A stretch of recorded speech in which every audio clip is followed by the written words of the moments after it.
very vague. Jury charge. It's crazy. Yeah. Okay, any other topics you wanted to bring up? And then just for continuity purposes, when we go into the elements, it's A, B, C, and D for like felony murder and those things. I'm sorry, it's 1, 2, and 3. But then when we get down to the criminal street gang, the state must prove, it's just one blurred paragraph. Again, that's just my Give us a direction of where you are on this, at what page? I think he's saying in general, there's bulleted elements, and when we rewrote the gang charges last night, we took out the bullets. 10 is where I am. Okay, I'm inclined to leave it that way. Okay. I get what you're saying, and normally I would agree with you, but we spent a lot of time on that. That's fine. Thank you. Your Honor, when you're ready, on behalf of Mr. Conley, I have one. Yes, sir. I do object to the, on page 10, when it comes to the street game, when it comes to counts 9 and 12. Once again, in count A, there needs to be a nexus, and the jury charges has that word, that sentence in there. But when it comes to on the next page, violation of subsection E, you do not have that. And once again, I disagree. I agree that under the statute, the way subsection E is written, that it does not require a nexus. Case law says that. However, at the point where the state changes the charge that's been indicted, and they're not following the statute, they actually included in subsection E what the court said or why the court said subsection A requires a nexus. They brought themselves that added burden, that added step of the nexus for counts, I believe it's 9 and 12. So I do object to the way this is written. I think the nexus wording needs to be in there for at least those two charges because of the way the state particularly indicted. Would you scroll up to subpart E, the definition in E?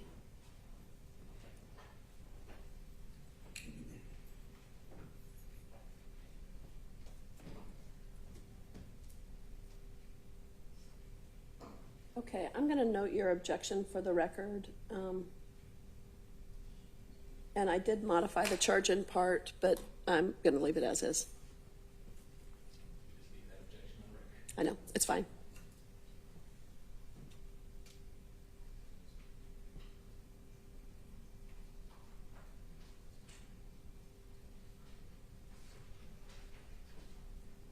Okay.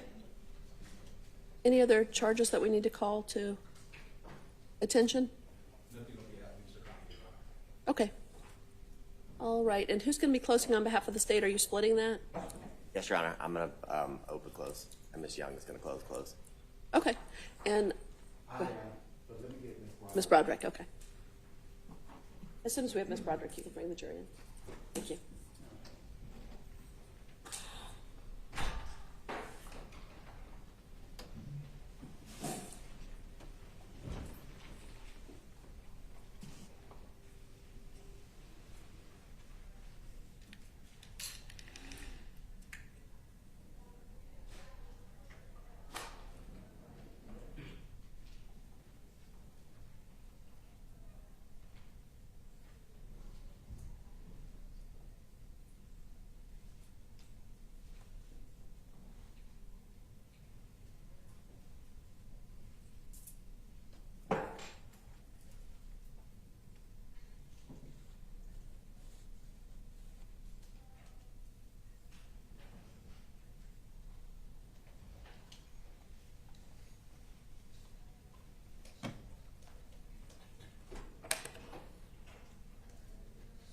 Mine. Thank you. And then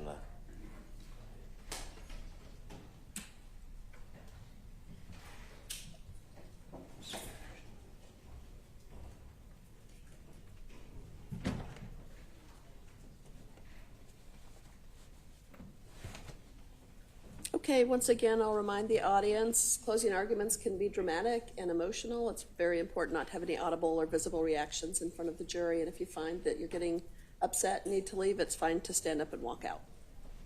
Okay, we're ready. I know, so that's how many positive. find this is the only time in my life I need positive reinforcement. Positive.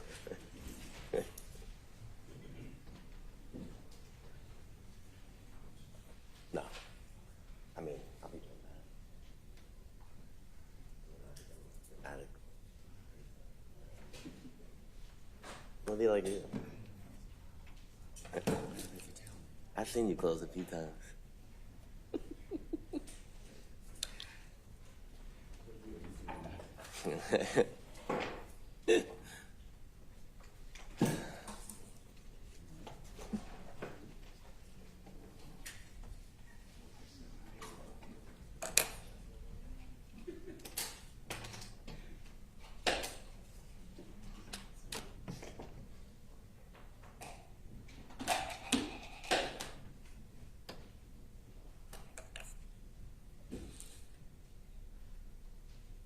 And please, everyone, if you have your device, please make sure it's silenced.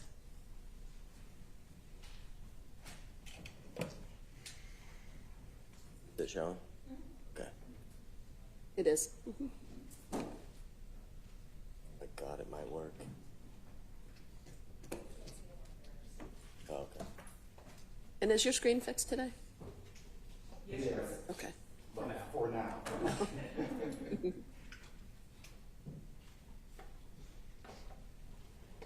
I thought we only had haunted screens in my courtroom. I didn't know they were down here too. Screen, yeah. In my courtroom, it's microphones.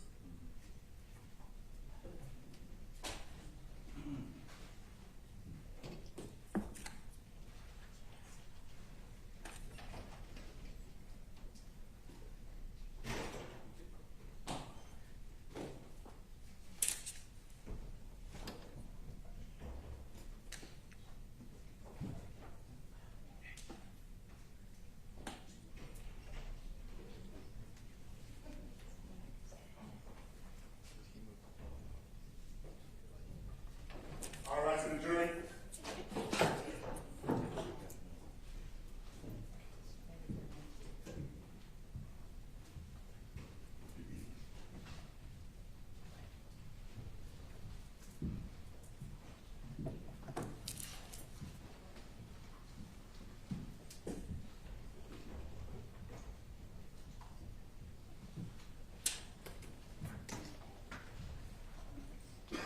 All right, jury, they kind of forth.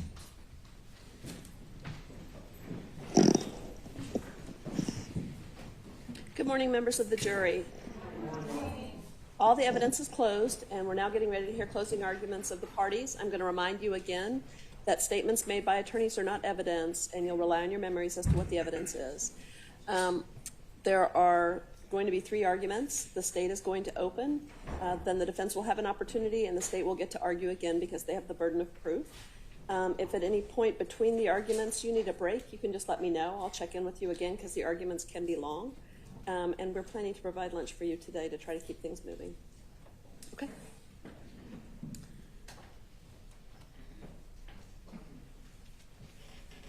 The trusty old technology to work.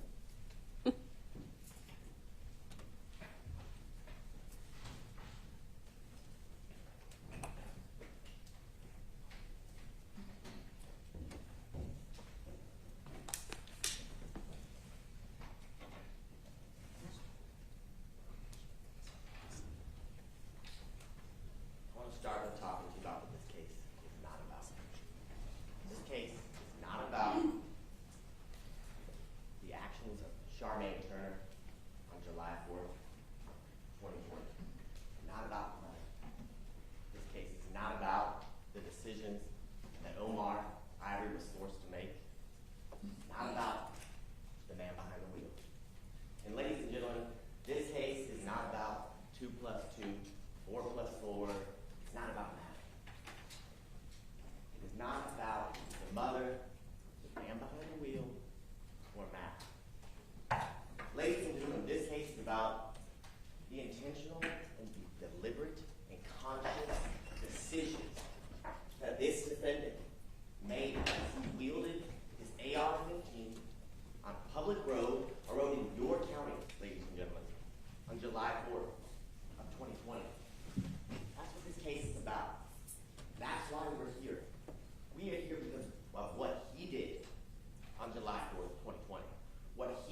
here and explained in great detail every parent's worst nightmare.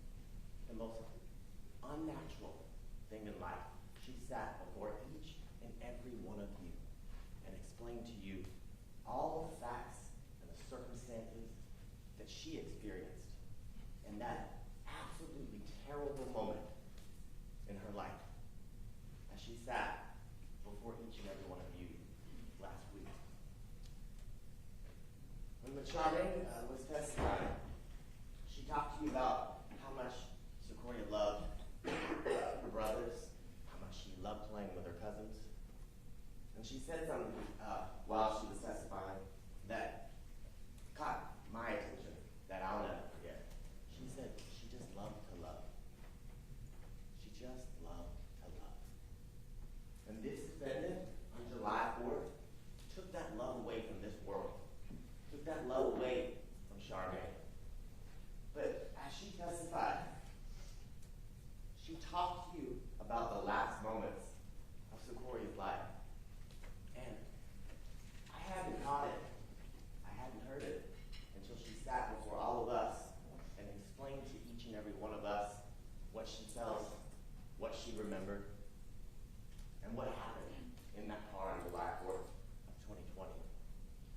But when she was testifying, when she was talking to each and every one of you about the last moments of little Secoria's life, she said she didn't talk.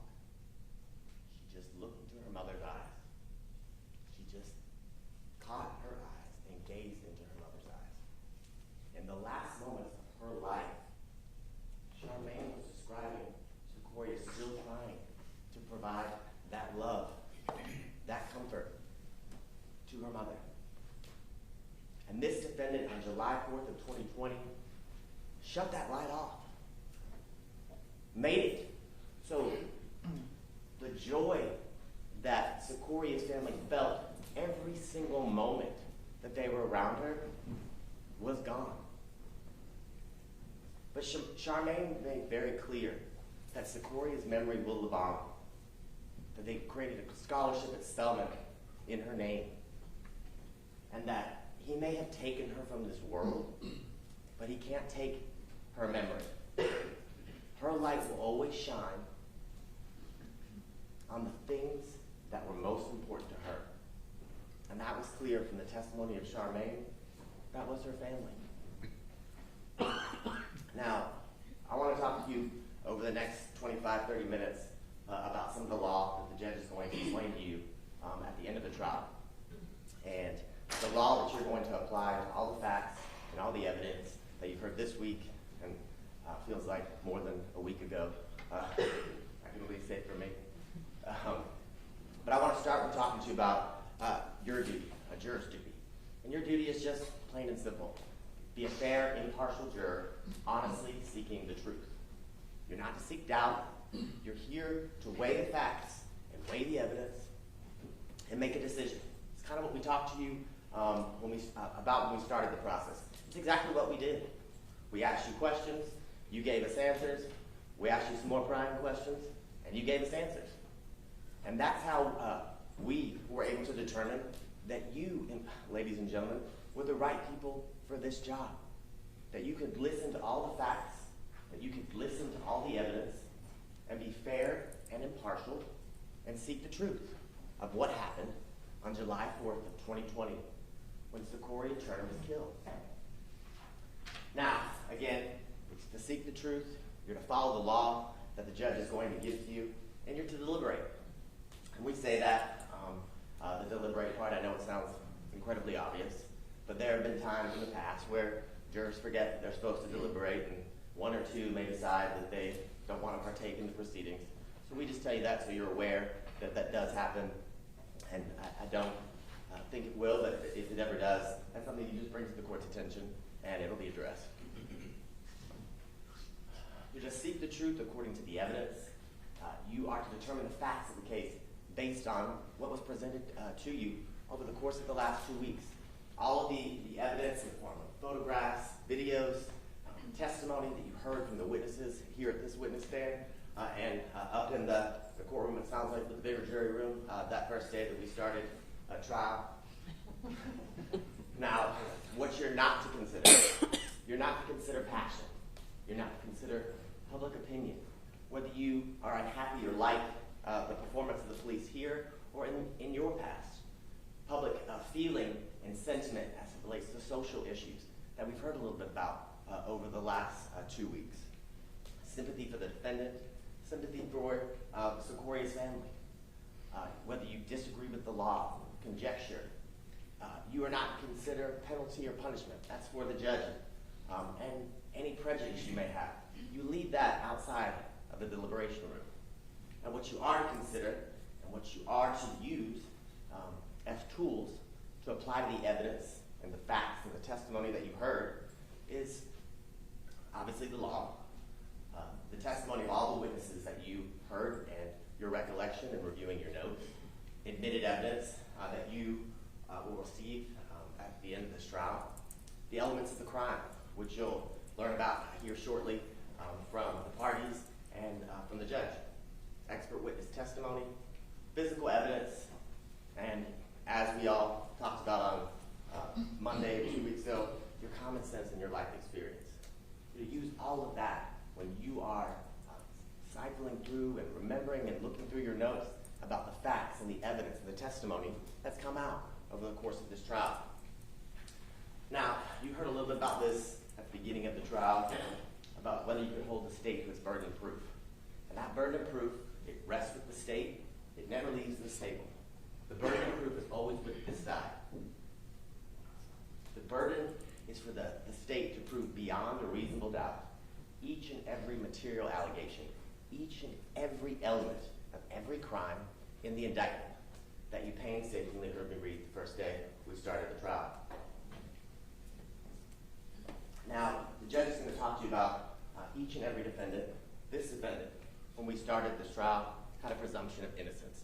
Every defendant who exercises his constitutional right to a trial has this presumption of innocence. I like to kind of compare it to a cloak or a jacket. So he walked in on the day we started trial with a suit coat on, with the presumption of innocence, and as the facts and the testimony unfolded, as witnesses testified, as the video from every angle was shown to Detective Shepard, it started getting warmer in this room, and it was pretty warm throughout this trial. But as the evidence and the facts and the testimony continued to come out, that cloak came off. That cloak of innocence went goodbye.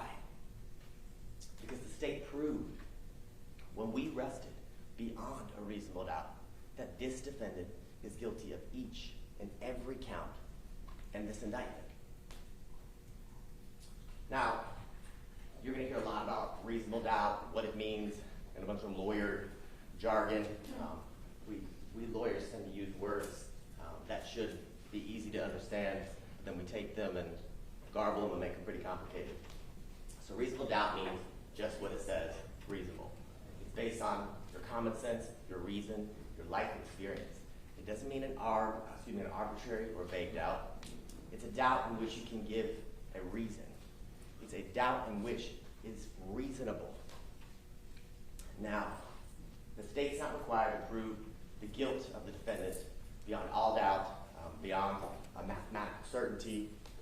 There's no equation involved, because the only equation that's involved in this trial, any way that you put it, if you do 2 plus 2, 4 plus 4, whatever it may be, they all equal -1. They all equal -1. Because no matter how you look at it, how you put the facts and the circumstances together, Secoria's gone. She's not coming back. That's the equation that's important in this trial. Reasonable doubt is the doubt of a fair-minded, impartial juror honestly seeking the truth. Again, you're not to seek doubt. What does that mean? Apply your life experiences, apply your common sense to what you heard over the last 2 weeks, and that's how you come to your decision. That's what you do back in the deliberation room. The only difference is once the trial ends, once the judge finishes the charge, you guys are in the driver's seat. You don't have to wait on us. There's no breaks because of any conversations that the attorneys have to have, or any sidebars with the judge. You guys are in control, and you guys get to apply all of your life experiences to everything you've heard over the course of this trial. The judge is going to talk to you about different types of evidence, but there's direct and circumstantial evidence. And she's going to explain to you what each one of those is. It's fairly obvious. Direct evidence is evidence that points immediately to a question at issue. So it's evidence that's tangible. It's photographs. It's the videos. It's documents. It's testimony that you heard from witnesses as to what they saw, what they heard, what they remembered seeing and hearing on July 4th, 2020. She's also going to talk to you about circumstantial evidence. But as it relates to direct evidence, again, not the 911 calls that you heard, things of that nature. What Omar and Ms. Charmaine were called, how they were able to remember and talk to you about the 911 call that was made that night, and the people they remember seeing surrounding them as they passed the barricades. Circumstantial evidence is proof of facts or circumstances by direct evidence, which you may infer other related or connected facts that are reasonable and justified, again, in light of your life experience. Now, I like to provide an example I think we all have experienced in life, an everyday experience. So, when I'm one of 4 children, I have a twin sister, I have a brother who is 16 months younger than me, and then I had a brother who was 6 years younger than me. So my mom had her hands full throughout the years that she was raising us. Now, before my youngest brother was born, it was almost as if my sister, my brother, and myself were triplets, because we were very close in age, and we were pretty wild. So we injured ourselves quite often. And so we were either in the ER, doctor's office, whatever it may be, with a broken arm, busted leg, busted lip, something that needed to be patched up. Now, if you use what we just talked about, direct and circumstantial evidence, circumstantially, you don't know anything about the facts and circumstances. You see my mom bringing all 3 of her children to the hospital or to the doctors injured. And you may draw some inferences based on what you just see, not knowing any of the context or the details. Now, what's interesting is as the doctors would speak to each one of us children, as they would treat each one of our injuries, what they were able to see directly from speaking to us, the injured parties, and my mom, who unfortunately for her was an eyewitness to most of our injuries, was that we were crazy 3 kids who couldn't sit still and liked to have fun. And so that's how I like to explain direct and circumstantial evidence and how you apply it and use it. And what the doctors would say beyond a reasonable doubt after we leave, after each visit, that we'd be back. And that my mom had the patience of saying. So that's how you use your life experiences to use direct evidence and circumstantial evidence to come to a conclusion. Exactly what you're going to have to do when you are looking at the facts and the testimony of this case. The judge is also going to tell you that the testimony of a single witness, if believed, is sufficient to establish a fact. Generally, there's no legal requirement of corroboration of a witness, provided you find the evidence to be sufficient. Now, here's a great example of this. You heard from Mr. Christopher McCord. He testified about his experiences in the community, how long he had lived in that area near Pryor and University, and his experience on July 4th when he approached the barricade, and what he remembered, and how he remembered that 2 people specifically, one had a shotgun, another had a long rifle, and pointed it in his face to him and his wife as they attempted to pass through. Now they were able to turn around after Mr. McCord had an exchange of words with who he later identified as the defendant, Detective Shepard, when he told Detective Shepard that the individual he saw on the news conference was the person who pointed that AR-style rifle face when he first encountered the barricades. And Mr. McCord's testimony, Mr. McCord's recollection, is further corroborated by the video evidence that you saw painstakingly over and over and over again over the course of this trial. You see this defendant in his very distinctive clothes with his AR-style rifle doing some sort of, looked like military move, pointing a weapon in the direction of both Mr. and Mrs. McCord, looking as if he's about to engage their vehicle with his AR-15. You are also going to hear about how you're to judge the credibility of witnesses like Mr. McCord, how you're to judge the credibility of Detective Shepard, and how Detective Shepard explained to you the process in which he took and how he worked backwards after he got all of the video tracking the defendant because of his distinctive clothing in each one of the videos, in each one of the angles, in order to place him exactly where he told you and where this defendant is at the time that the Jeep Secoriea is traveling and passes the barricade, at the time that Secoriea is shot in the back. The judge is also going to talk to you about statements that you heard previously. It's not a secret. This case is not a case that occurred yesterday. It's a case that occurred in July of 2020. As your common sense will tell you, memories fade. That's why things are recorded and things of that nature. That's why you heard about reports and prior statements that were made and talked about during the testimony of this case. Now, the judge is also going to talk to you about identification. And identity is a question of fact for you, ladies and gentlemen, to determine. Your determination of identity is dependent upon the credibility of witnesses or witnesses offered for this purpose. You should consider all the factors previously charged about credibility, which you'll hear about again from the judge at the end of the trial, and the factors you would apply, and the ones we just talked about. And a great way to kind of boil this down is the books when we were kids, the Where's Waldo book. And, at first, you'd flip through each page, you'd look for wherever Waldo was, but once you found him, you never couldn't find him again. That's exactly what we have here. And that's exactly what Detective Shepard explained to you, and that's exactly what you saw as it relates to this defendant's distinctive clothing.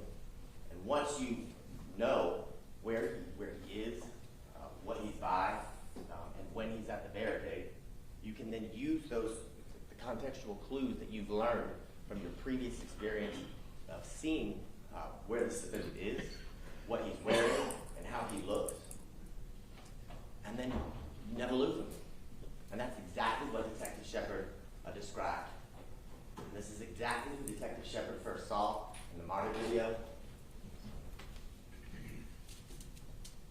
in photographs during the day prior to being seen in the Martyr video, in the exact same clothing, with the exact same satchel, the exact same gun, same photos, photo.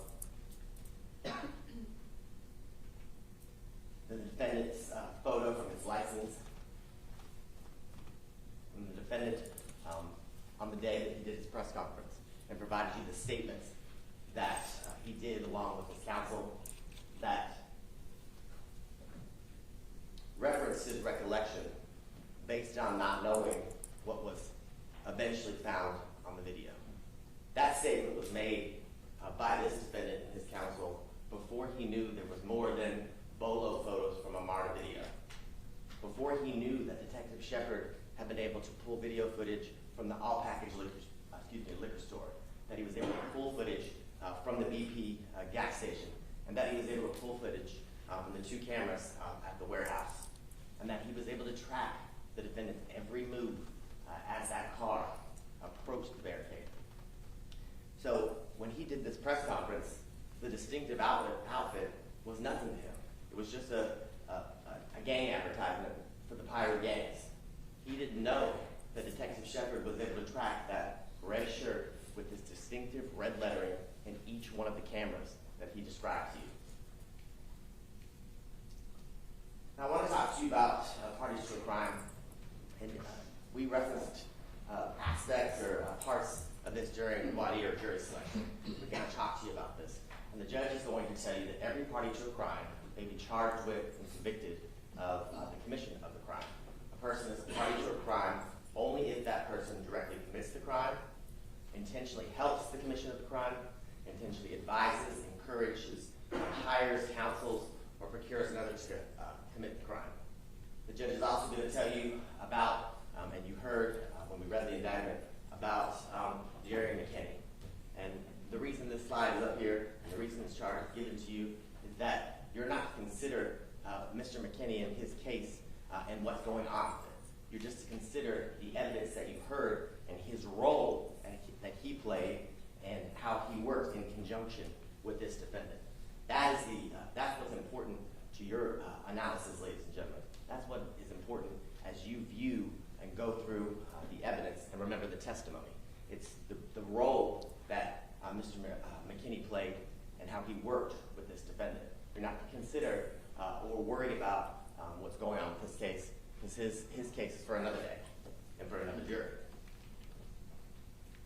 Now, you also heard from Detective Shepard about parties to a crime, and he gave you an example involving a bank robbery.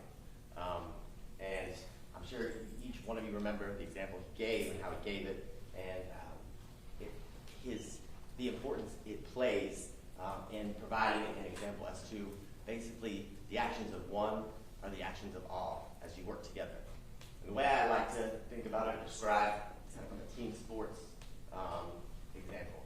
My brother played football at Wake Forest back when the one season that they were pretty good. They'd gone to the Orange Bowl, and I went to every one of his games. It was a great experience to watch somebody who you care about succeed on such a high level. And why it's something that I am able to utilize when I'm talking to people like you, ladies and gentlemen, is because in a sport like football, it's every player has a role. You've got the quarterback, you've got the defense, the offense, things of that nature. And no matter if the quarterback throws an 80-yard pass and a touchdown occurs, 7 points go on the board, it's not 7 points for the quarterback. It's not 7 points for the person who caught it. It's 7 points for the team. Here it was the Demon Deacons. So everyone has to play a role in order for the end goal to occur. And when the end goal occurs or a failure occurs, the entire team accepts the goal or gets to succeed and celebrate or not, but together. It's not just the quarterback getting the 7 points or the running back getting the 7 points. It's the whole team, or it's the whole team losing. So everyone plays a role in order to get to the end process, in order to get to the win, or in order to incur the loss.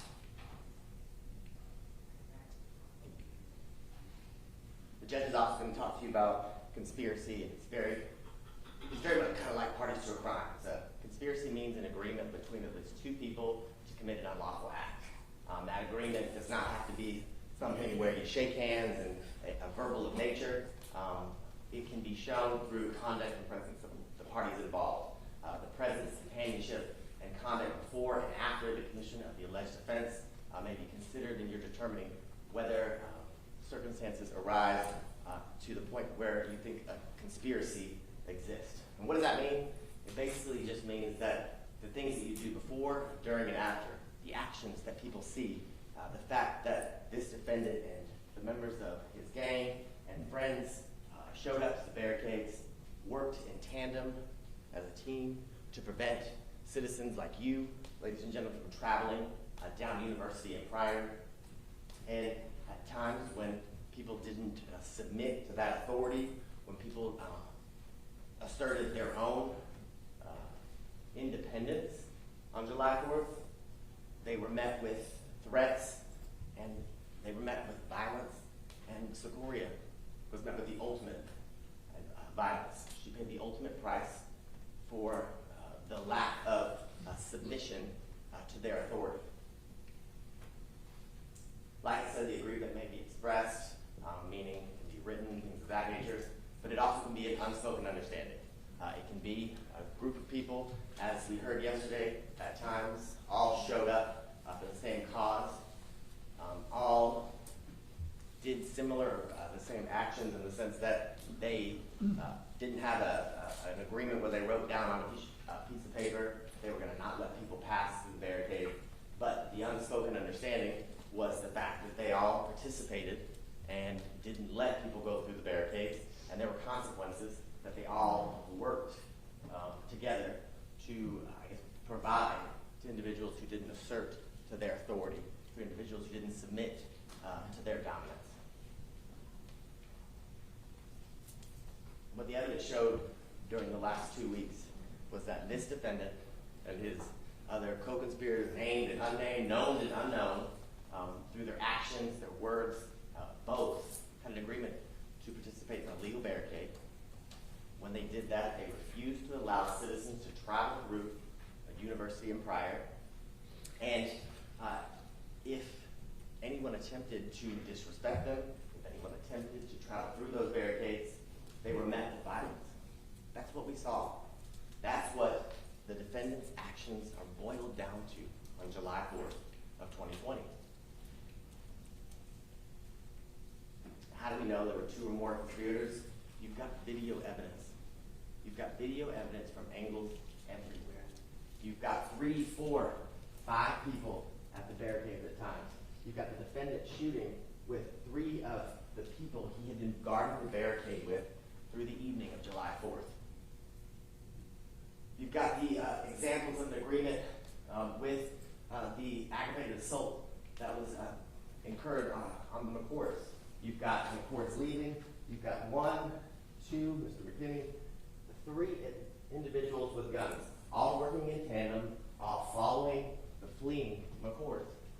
All an example of an agreement by 2 or more conspirators. What the agreement does not require is, as we've talked about, written, or it doesn't have to be written or oral. It doesn't have to be anything that necessarily has to be said. You don't have to write a contract with details. It can just be an understood thing where, like this situation, you stand at a barricade with your AR and you don't let people through. And you commit acts of violence when they don't submit. And the judge is going to talk to you about, and you're going to hear about the elements of all the crimes that you heard in the indictment that were read to you at the beginning of this trial.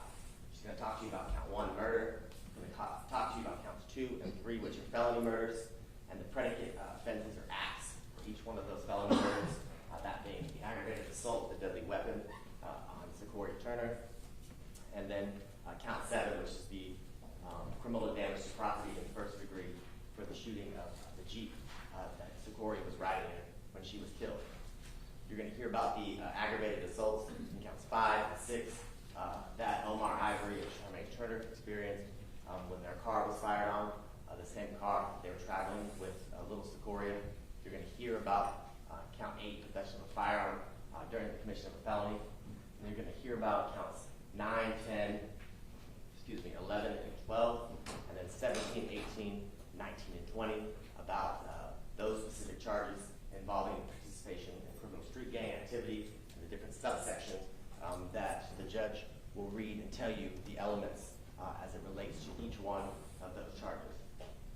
Then you're going to hear about counts 13 and 14, which we talked a little bit about today, about the aggravated assault that the McCourts experienced when they first encountered the barricade with guns being pointed and threatened because of the disrespect they were showing for beginning to travel through the barricade, and then the aggravated assaults that you actually saw that were committed on the video by this defendant and Jerry McKinney when they were pointing their firearms at both Mr. and Mrs. McCourt as they drove away. And the judge is going to tell you that with every one of the crimes in this indictment, specifically murder, intent is an essential element of any crime that must be proved by the state beyond a reasonable doubt.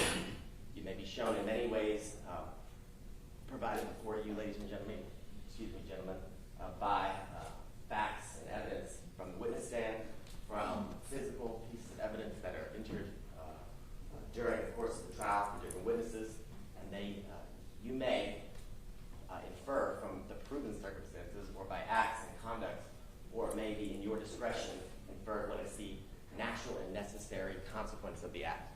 So what does that mean?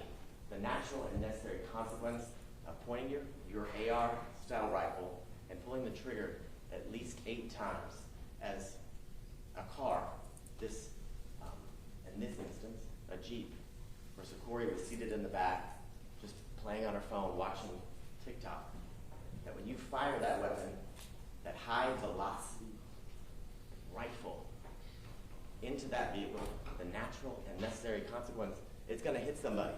It's going to hit the driver.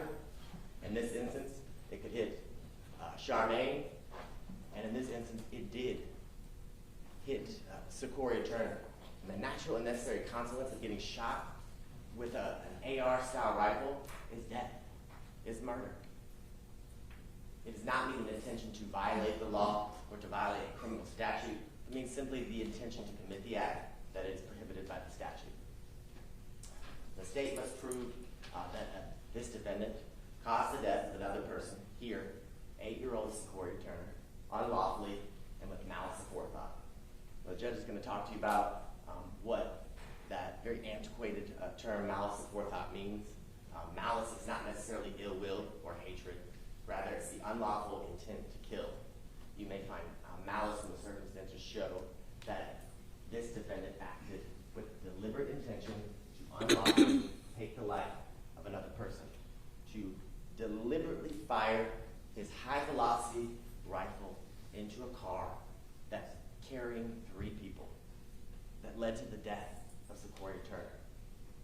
The judge is also going to tell you that malice can be shown where there does not appear to be significant provocation, and all the circumstances show what is called an abandoned and malignant heart. What does that mean? It means you have no regard for human life. And that's exactly what you saw in this instance. When you take your gun and fire your rifle at least 8 times at an unsuspecting car, that's what we call an abandoned and malignant heart. That's when you take someone's heart, throw it on the ground, and you stomp on it. But that's all it is. It's when you have absolutely no regard for human life, when you have absolutely no regard for a little girl who's just trying to get home to play with her cousins. The judge is going to tell you that murder, the state doesn't have to prove premeditation to prove murder. If a killing is done with malice, it is murder regardless of how brief the malicious intent existed with no specific length of time. The judge is going to tell you it can be formed in an instant, in a moment, that if malice was in the defendant's mind at the time of the act or the killing and moved the defendant to do so, that's enough for the killing to be murder here in the state of Georgia. The state does not have to prove motive. I would submit to you, ladies and gentlemen, there was motive. The motive was clear.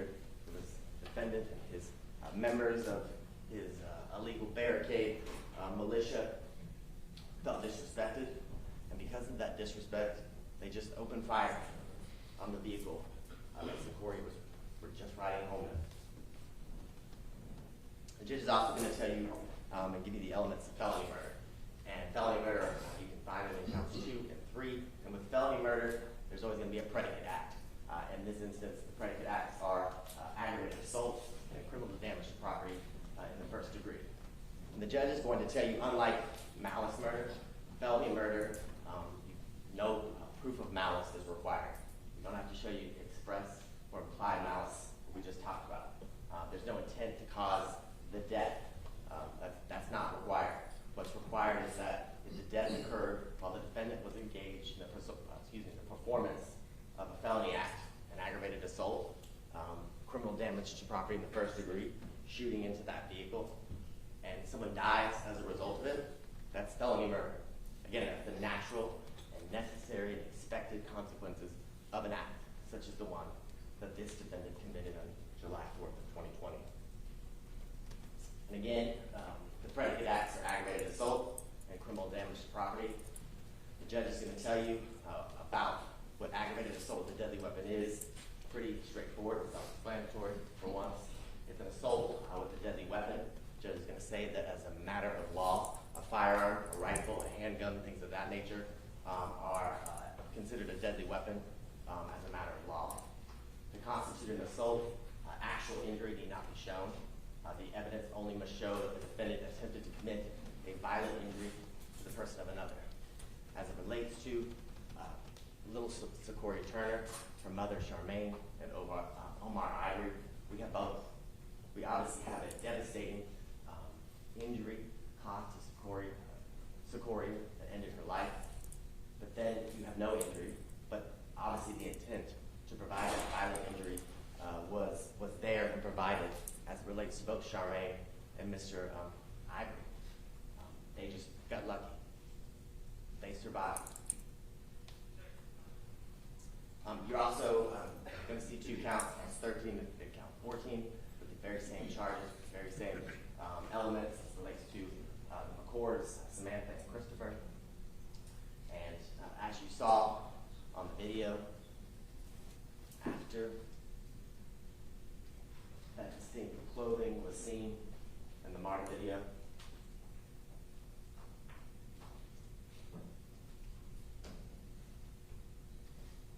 and as Detective Shepard described, black do-rag, twist, red shirt, white lettering on the shirt, AR style, firearm, black satchel, light pants, and a light-skinned individual. 8 identifying characteristics that he looked for painstakingly in every video, in every second, of every footage he watched.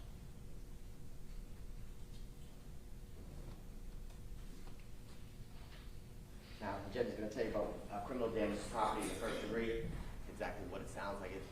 It's knowingly and without authority, interfering with somebody else's property, and while doing so, you do it in such a manner that you endanger human life. Pretty straightforward. Take a AR rifle, fire it into a Jeep, in this instance, endangering the lives of everybody in that vehicle and ending the life of Secoriea Turner's. Shooting that vehicle all on the driver's side 8 times. Shoot to the driver's side back. The judge is also going to talk to you about the possession of a firearm and the commission of a felony. Again, not a mystery. The state must prove that the defendant had a firearm on his person or within arm's reach of his person while committing. The judge is going to tell you at least one of the following acts we talked about here today: murder, felony murder, aggravated assault with a deadly weapon, as it relates to both Ms. Turner and Mr. Ivory, and then the McCords, and then criminal damage to property in the first degree, where the defendant was using his rifle, as he described in his video that you saw during the testimony of Special Agent Coleman, in a berserk way, as he took that gun and fired it 8 times at Charmaine's Jeep. And here is just some photographs of the defendant with his firearm as he's committing the aggravated assaults against both Mr. and Mrs. McCord.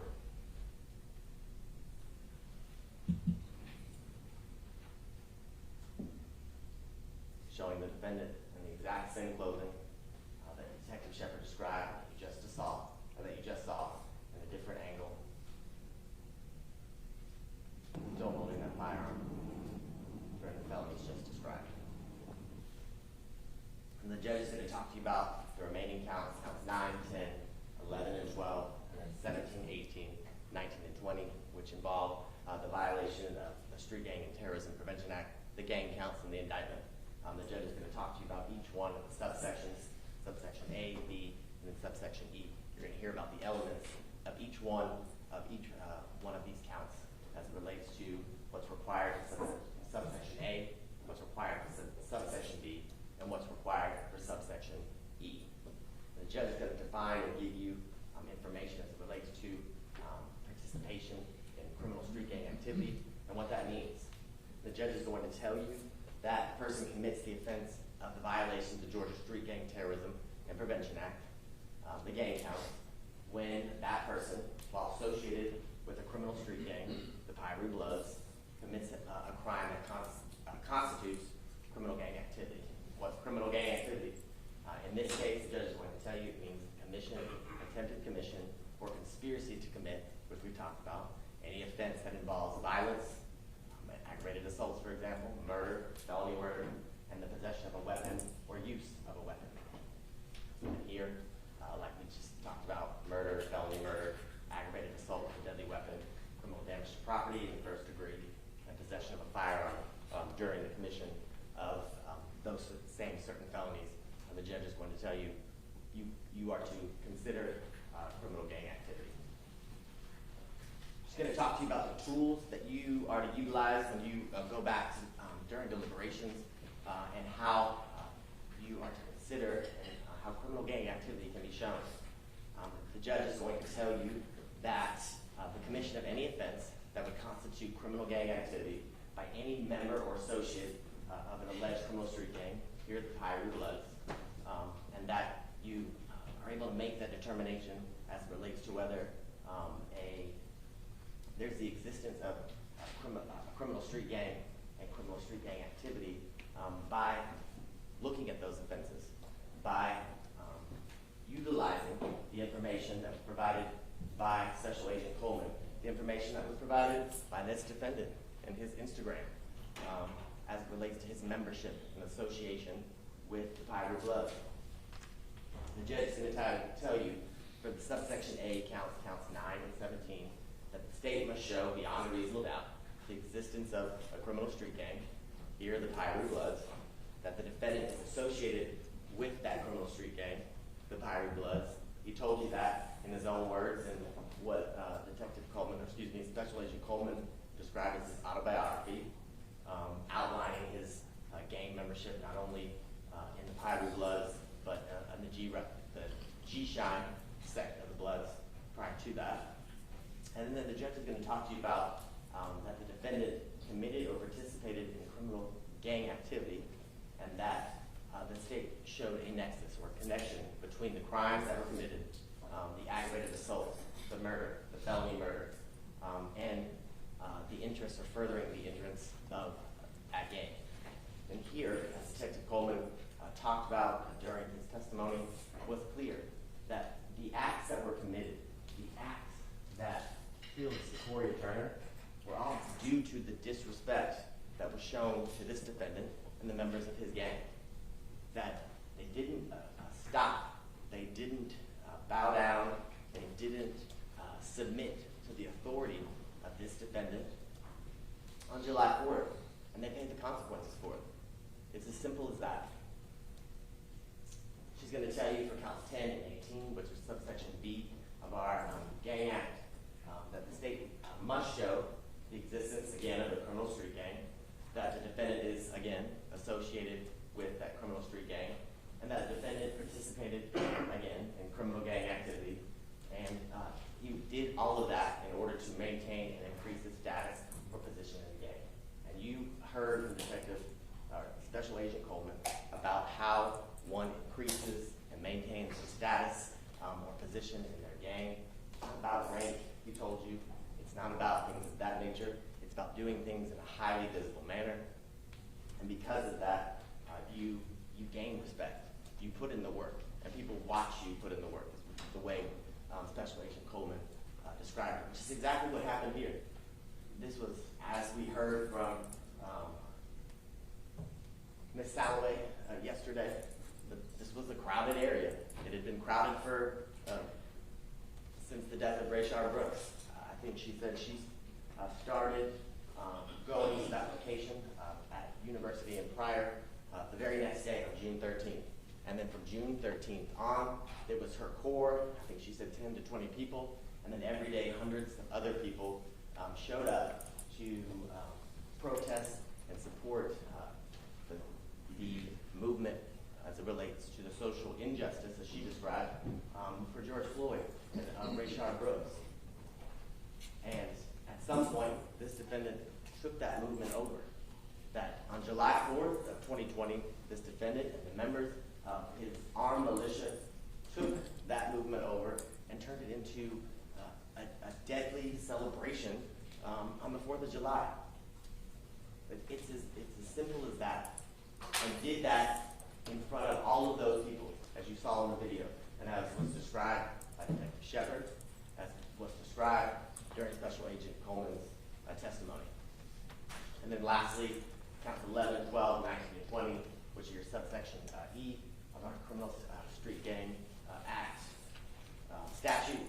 Again, the existence of a criminal street gang, encouraged another to participate in criminal gang activity, and that the defendant was at the time an associate of the criminal street gang here, the Pirate Blood. The judge is going to tell you that as it relates to the term participate, that it means to take part in something, to share in something. Clearly, they were all taking part and sharing in the blocking of this road, the prevention of citizens being able to travel freely about the area of Pryor and University. It's not complicated as it relates to the elements of this crime because of the obvious nature and the in-your-face ways that this defendant and the members of his wannabe militia acted on July 4th of 2020. Acted unknowingly that it was being recorded by the local businesses and areas around, thinking that their dominance wasn't going to be collected by video evidence, that they would be able to continue to dominate that area without any consequence, without Detective Shepard being able to go through the hours of footage to find his distinctive clothing. The judge is going to talk to you also about what a criminal street gang is here, as you learned through Special Agent Coleman. The existence of a criminal street gang may be established by evidence of a common name, the Pirate Blood, the Bloods, and the signs and symbols, tattoos, the graffiti, and things of that nature, attire that gang utilizes and advertises with to get their customs and behaviors out to the members of the public, and here out to the people at Pryor University, and the fear that they wanted to spread that evening. Some examples that Special Agent Coleman described as relates specifically to the Pirate Bloods. At Nazim, we talked about the red color, the red attire, red tattoos, things of that nature, the 5-point star, and the red accents in the tattoo. The Elm Street reference, the 700 block reference, the 365, the anniversary for the members of that gang, red bandanas. And he described the distinctive characteristics of not Bloods, but the Pirate Bloods, that their distinguishing and distinctive characteristic is their violent ways in which they spread their dominance, in which they assert their authority, which is exactly what you saw on July 4th of 2020. Nothing different, nothing unexpected. And I was thinking about an example as it relates to the defendant's tattoos. You heard on the cross of Special Agent Coleman about the ice skate tattoo that was across the defendant's hand. And you heard a number of questions from defense counsel, Mr. Hoover, about this ice skate and what it means and its company and things of that nature. And all of that may be very true. And you heard Mr. Hoover talk about some characteristics that I think he said he had a 5-point star tattooed somewhere on his body, and then he talked about his family from Chicago, and I couldn't remember the last thing that he said as it relates to trying to compare the defendant's ice skate to the use of ice skate on his hand, and then the use of it along with other gang characteristics in his Instagram. But I was thinking, Mr. Hoover's exactly right. So the fact that he has a 5-point star, that he's from Chicago, I think he said his dad's name is, I can't remember, or his last name is Hoover. That doesn't make him a gang member because he's got a 5-point star and he's from Chicago, and the last characteristic he said, because he doesn't incorporate that, or he doesn't use that in conjunction with gang activity. He doesn't use that to advertise gang membership like this defendant did. He would write ice skate with mob. He'd write ice skate and then put, Elm Street block 700. I mean, that's the point. I have a 5 on my wrist. It means nothing but 5. But if I was to put that 5 on my wrist up on a photograph next to Elm Street Bloods, well, you're sending a message. That's the point that Special Agent Coleman was making.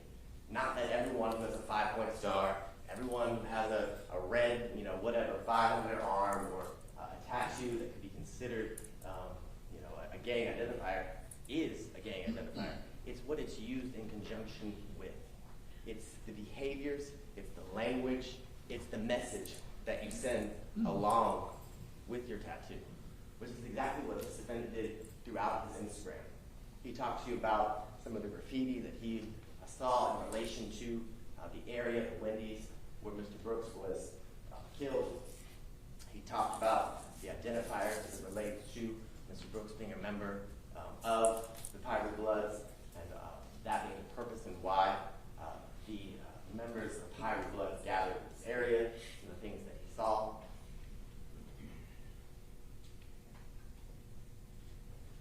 Then he talked to you about what we just referenced, some of the common signs and symbols of members of the Pirate Bloods, all found in the defendant's Instagram states Exhibit 153.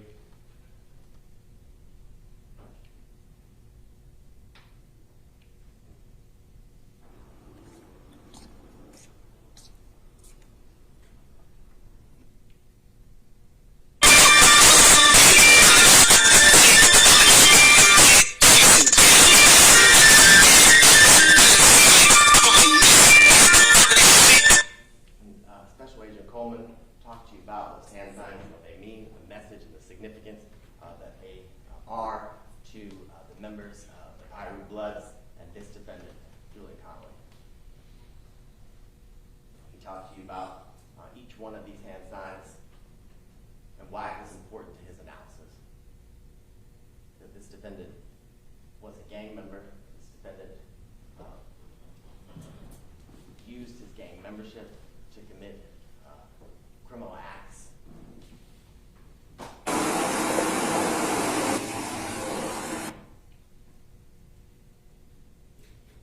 Why the tattoos on his body were significant as it relates to his ultimate opinion and conclusions.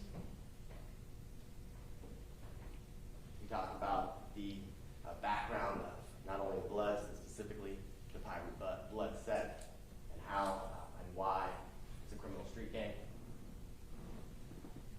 He talked to you about this defendant, as he referenced his autobiography, and as you can see, admitting he was a Pirate Blood. Before he was a Pirate Blood, he was in G-Shine, set in Bloods. And it's not something somebody sent to him. He told him his autobiography because he's the author, ladies and gentlemen. He is sending that and letting whoever he's sending it to know his affiliation and his background. The judge, as we talked about, is going to talk to you about the use of firearms, the possession of firearms, and how that relates to criminal gang activity. We saw firearms all throughout this defendant's Instagram, having, needing, and his want for the fact.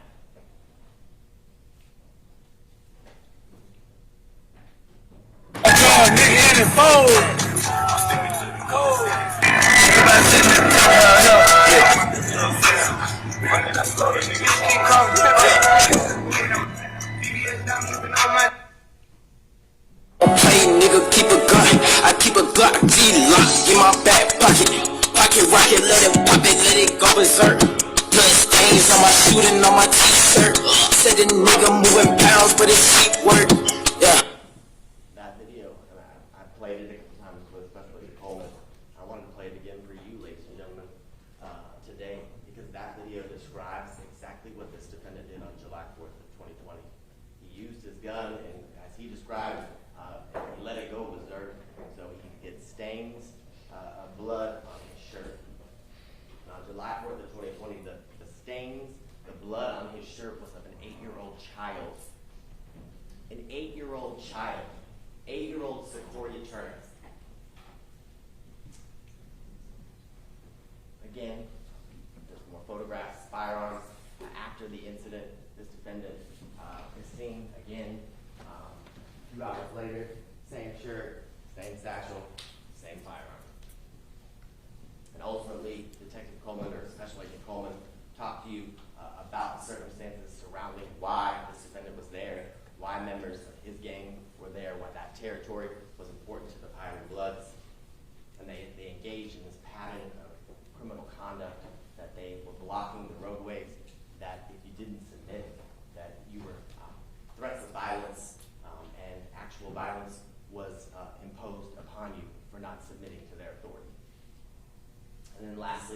relates to subsection E, the judge is going to talk to you about, again, the existence of a criminal street gang being required, and the defendant encouraged another to participate in criminal gang activity, and that the defendant was at the time an associate or member of the criminal street gang, here the Pirate Bloods.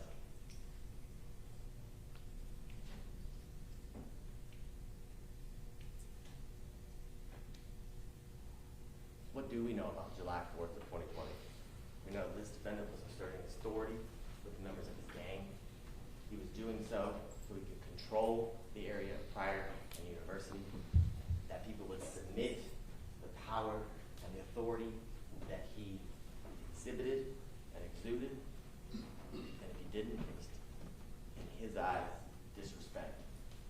And anyone who disrespected him, we either met with violence, threats, and in this instance, death. Little Secoriea Turner died because her vehicle just attempted to go home. Little Secoriea Turner died just because she wanted to go play with her cousins. And if that wasn't convenient for this defendant. Now in a moment, I'm going to sit down and the defense will have an opportunity to address each and every one of you. And then Ms. Young will have an opportunity to go through all the facts and circumstances from July 4th of 2020 and every thing that you heard as relates to the testimony and the evidence during this trial. Thank you. For the defense argument? Need a break? You need a break? You ready? Okay. Okay, counsel, you just let me know a few minutes ago that your screen is not working. Do you need that? It's back up? Okay. But you can feel free to turn that however you want to, and we can also call for tech help if you need it. Do you want to get started? Yes. Okay, go ahead. Yes, That's fine, yes.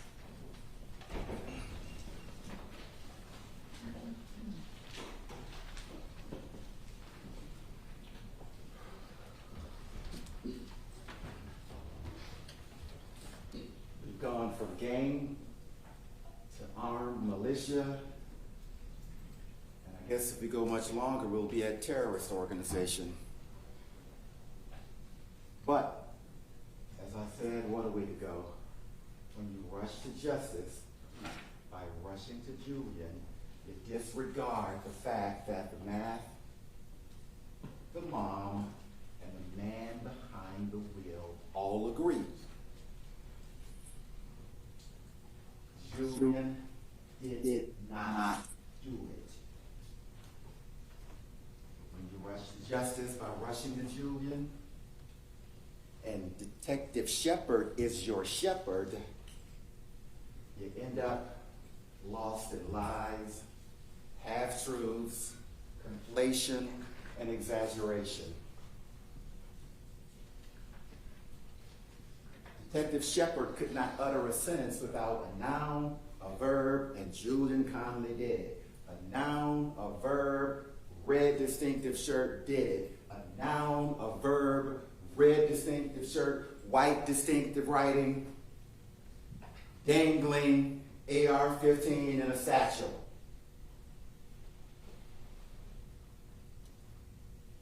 Detective Jarion Shepard, Jarion Shepard,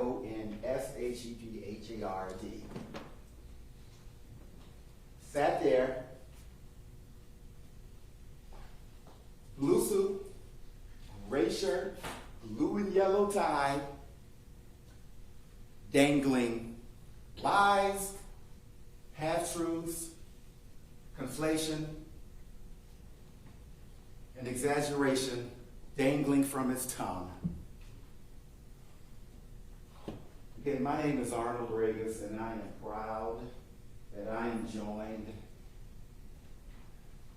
by Mr. Sean Hoover and Ms. Aisha Broderick. And it is the pride of our lives and careers to stand next to this young man, Julian Conley, and his family, while they stand next to Shepard. A man who wouldn't know the truth if it smacked him in the face, unless it took less than 8 days to find it, because the investigation took 9 days except when he sat in that seat, he may have said, oh, I may have done that in 8 days.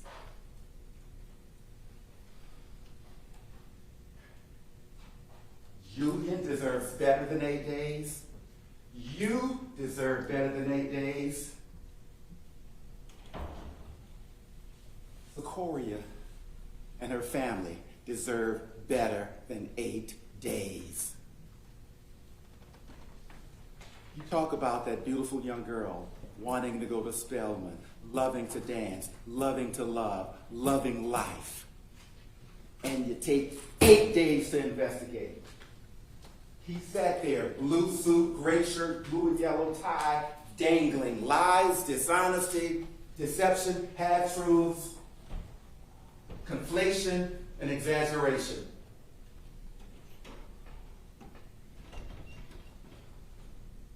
And I apologize, I'm emotional, I'm loud, I can't help that.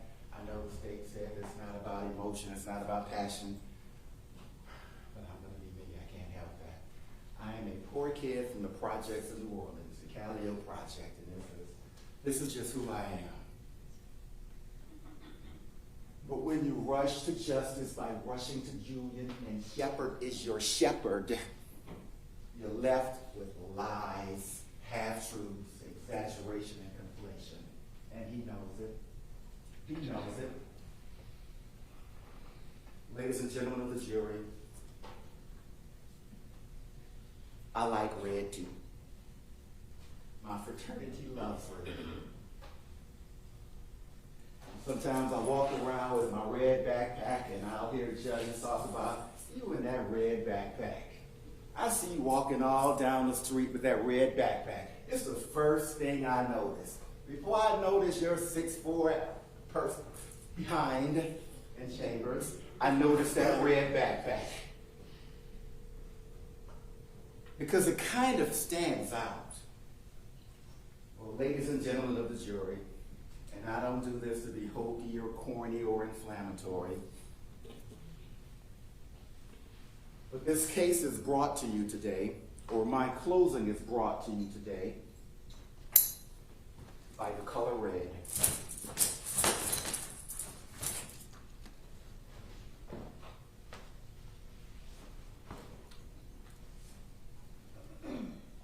A few years ago, 2 years ago, my wife and I went to a football game. We went to see the University of Georgia play. Had really good seats. But the problem is, they were on the visitor side. And I bought this red jacket to stand out to show my support for Georgia. And I thought it would make me distinctive when I watched the game in the opposing side. But it didn't. Because it was a Peach Bowl a couple of years ago, and they were playing Ohio State, and they wore red too. I didn't stand out at all. I bought this bright red jacket for nothing. Because I sat there, and there was nothing distinctive. It was just me in a sea of red. But the case talks a great deal about the distinctive red shirt, and I will try to get it right from the lips of Shepherd. Red shirt, distinctive white lettering, light colored jeans, satchel, dangling AR as he sat there in a blue suit and gray shirt and yellow tie, dangling lies, half-truths, conflation, and exaggeration.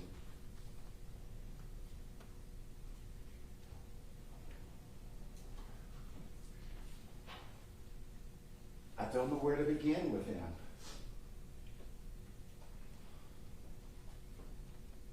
But I'll do it in less than 8 days. Because I don't want to take too much of his time, because on the 9th day, I guess he has something else to do. 8 days. Secoriea deserves so much more. As I said, I'm a poor kid from the Calio. And I don't have sister. I'm an only child. But I have daughters. I'm a girl dad. I have 2 daughters. I am a girl granddad. I have a girl granddaughter, Ava.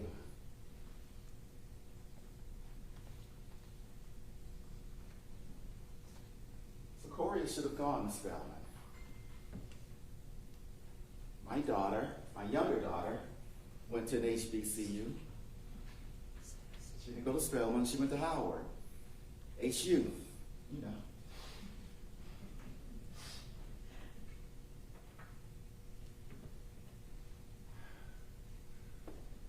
And to say that it took me 9 or 8 days,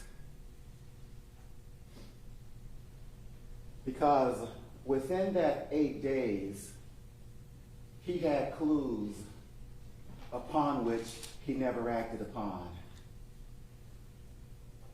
Within that 9 days, he was told things that he did not bother to pursue.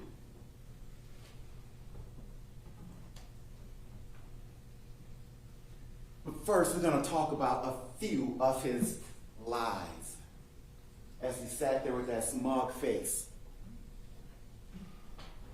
He talked about the fact that Omar Ivory showed him some pictures of the people he saw shoot. But when that man, Detective 1, with a blue suit and gray shirt and blue-yellow tie, with lies, dishonesty, conflation, and correlation dangling from his lips, when he sat in his seat, after he raised his right hand and swore to tell the truth, the whole truth, and nothing but the truth, he sat in his very seat and said to you, yeah, Omar came to me. There was some information he got offline, and all he did was pass it along to me, but he couldn't confirm any of it. It is hard to tell 2 lies in 1 sentence. He managed. Lie 1. Omar was merely passing along information. No, what Omar was doing was saying, here are the 2 people who shot. They're circled. One is tall and dark with a beard. The other is short and light-skinned with dreads or twists. That is what he said. And then that man who sat there with the blue suit and gray shirt and blue and yellow ties with lies dangling from his lips then went on to say, but he couldn't confirm any of it. Lie number 2, because when Omar sat there, Omar said, I definitely told him, those are the 2 people I saw. When Detective Shepard said, did you see him with your own eyes? Omar said, hell yeah, I saw him. I won't lie about nothing like that, dog. Hell yeah, I saw him. Those 2 people I have circled. Those are the 2 people who shot Secoriea. Dressed in black, dressed like bounty hunters. That is what Omar said, but what he said was, just passed along a note. Couldn't confirm anything.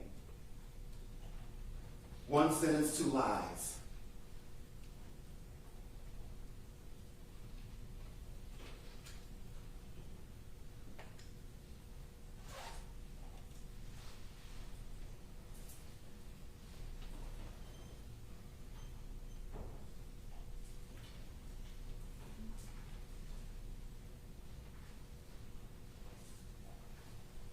I bought this to go to a fraternity function like 30 years ago.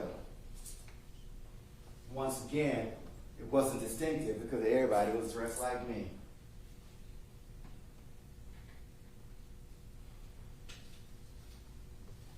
And then Detective Shepard said about the McCords, he identified that person went to his car. He said that person had on red when he went to his car with the shotgun. That was not true.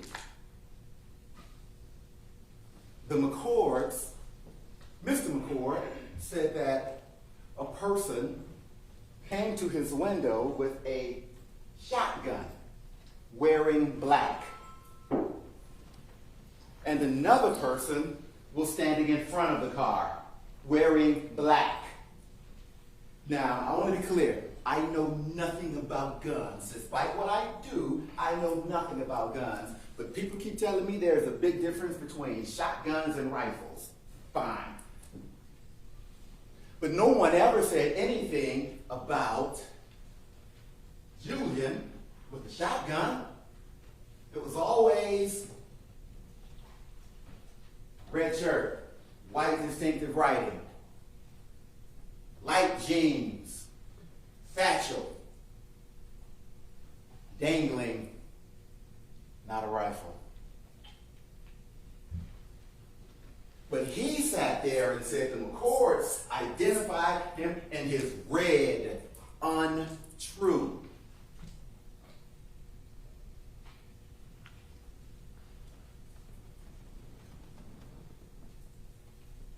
But when you rush to justice by rushing to Julian,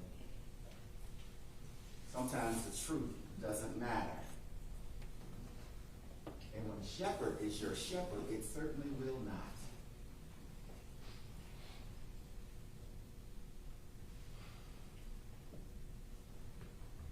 So let's talk about what they said.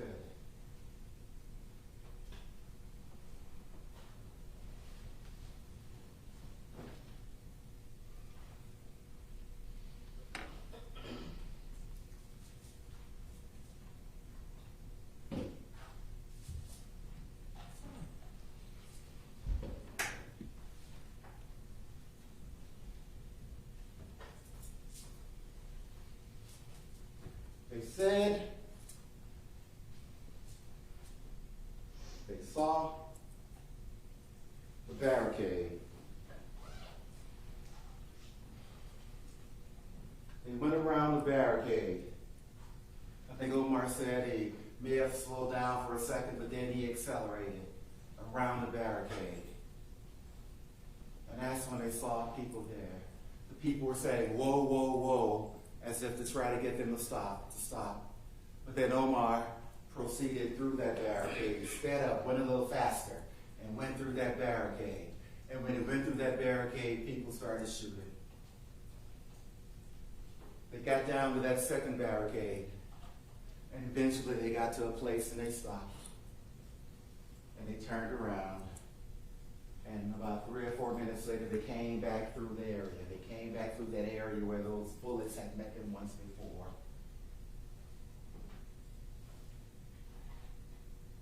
And then he said he drove to the hospital with 2 flat tires along that right, whether they were shot out or what, we will never know, but 2 flat tires. He got to the hospital. And that's when he got out again. He started talking about, I'm gonna get me a lawyer. He said that what he told you, I'm gonna get me an attorney. The attorney went inside. And then you heard from the officer, first one on the scene, the first one, that the first description he got was of people in black. People in black, or a person in black. And then a day or so later, Detective Shepard, went and talked to the families. He said he wanted to give them time, so he went and talked to them. And what he said when he testified was that Ms. Turner mentioned a couple of different people. She mentioned a person in black, but she mentioned a light-skinned person with twists. I think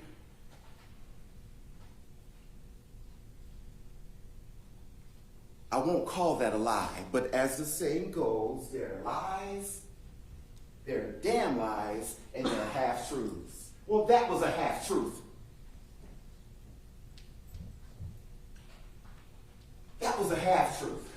Because Ms. Turner said was that there was a light-skinned person with twists, wearing all black. Keep in mind that that is the identical thing that Omar told him of the person that was circled. Light-skinned person, short with dreads. Nothing different. But when he testified, he failed to mention the part about her saying that that person, the light-skinned person with dreads, that Omar described and showed to him was wearing all black. Because when you rush to justice by rushing to Julian, and shepherd is your shepherd, truth don't really matter.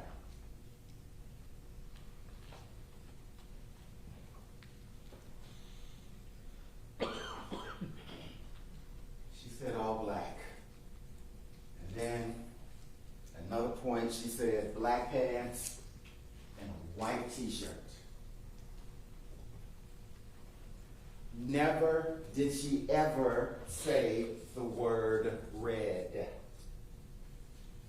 And speaking of red, I feel a little ridiculous now.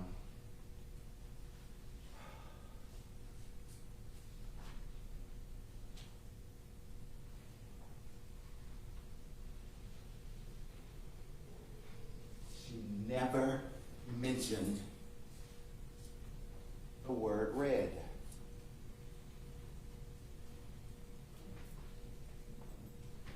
Then, of course, as we talked about, when Detective Shepard, their shepherd, met with Omar later that day with that picture, he never mentioned the word red.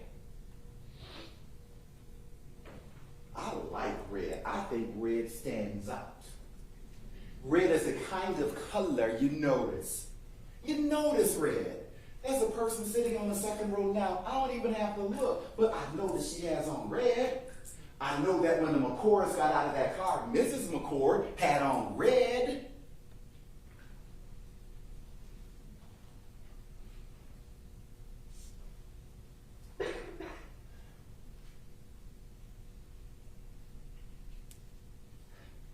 They talked a great deal in their opening about distinctive red. How distinctive is it, yet no one noticed it? And that's because the math, the mom, and the man behind the wheel all agree. Julian didn't do it. Because had he done something, they would have said the dude in the red shot, that guy in the red shot. The guy in the red put a gun to my face. But what you have here are quite a few failures.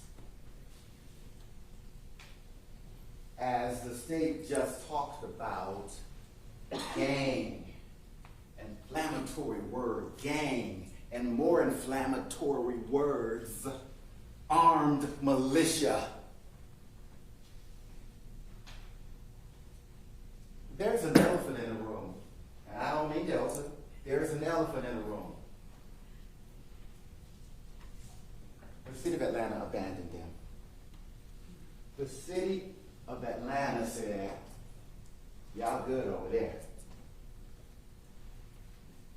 So when you talk about this armed militia, when you talk about this gang, when you talk about this, may I call them a terrorist organization, beat them to the punch. Talk about the failure of your government. Abandon them. You heard that detective say that, yeah, they call that an autonomous zone. It makes sense to me. We didn't even go over there. We left them alone. Shepard even, I'm sorry, let me give him his proper respect. Blue suit, gray shirt, blue and yellow tie with lies and dishonesty and half-truths dangling from his tongue. Even he said it was an autonomous zone. They abandoned them and came up with a really catchy word, a catchy phrase for it. No, that's abandonment. You don't get to rebrand your dereliction of duty and blame someone else for it. They weren't there with guns by choice. They were there because in their minds they had no choice, because the city of Atlanta abandoned them. The city failed them. And you talk about it being a gang and a militia. Did you hear Miss Alloway yesterday? Did you hear the anguish in her voice? Did you hear her tell you that we were there because of injustice? We had George Floyd, Ahmaud Arbery, Rayshard Brooks, and that's why they were there.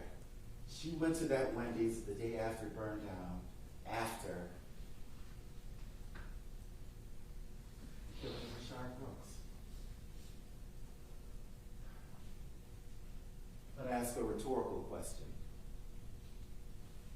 Why do people say Black Lives Matter? Why did Black Lives Matter become a rallying point?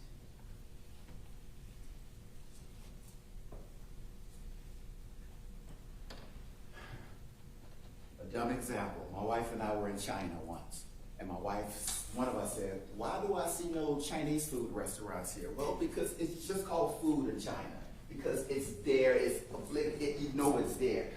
Why do people say Black Lives Matter? Why does it become a rallying cry? Because they feel Black lives don't.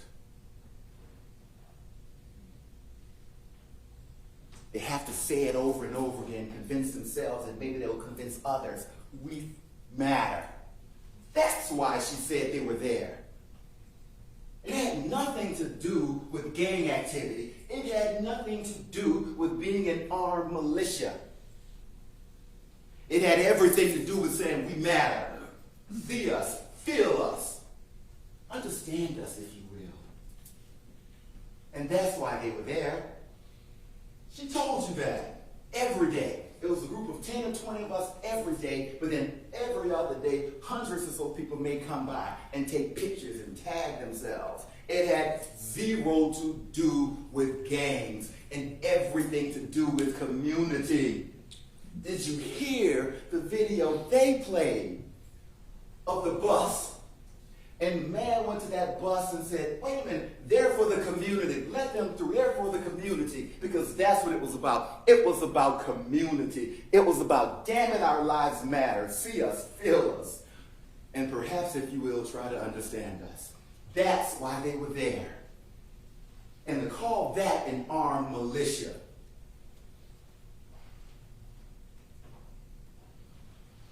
To diminish that to gang taking over that barricade. No, Miss Alloway told you she was there too with her AR because our government abandoned them. Our government failed them. Our government said, "Nah, dog, y'all good over there." In fact, even after the shooting of that beautiful little girl, even after, they didn't come. They went to a staging area a half mile away. The man with the lies dangling from his tongue told you that it was about 12:30 or 1 o'clock before he got there. Well, it happened at 9:45. But the city abandoned them. 9:45, and they got there 1 o'clock or so. They went to a staging area. But even worse, at some time prior to 9:40 is when the McCords say they went there. And we know the McCords went there. We know the McCords called the police. They called the police. And the police, they worked a half mile away. Query me this. Had y'all gone there when she called, had there when the McCourts called, had your police responded when the McCourts called?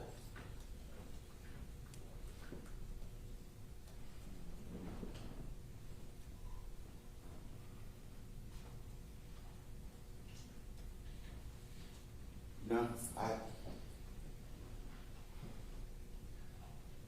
a failure on so many levels.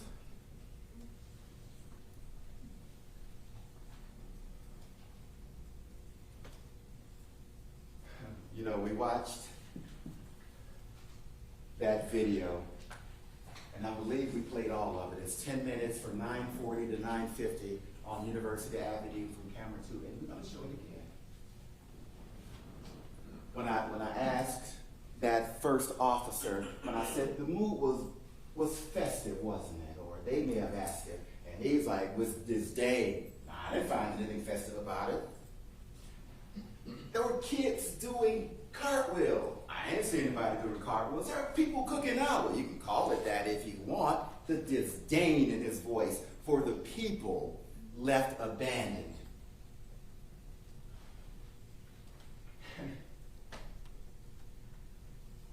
I have to give Detective Shepard credit for one thing. For a bit of humor. When Ms. Broderick asked, weren't there kids there? His response was, I didn't see any kids. I call that a small adult. Huh? Well, when you watch the video, you'll see that small adult doing cartwheels and backflips, because small adults love cartwheels and backflips, clearly. But he couldn't even admit that. He couldn't even admit that.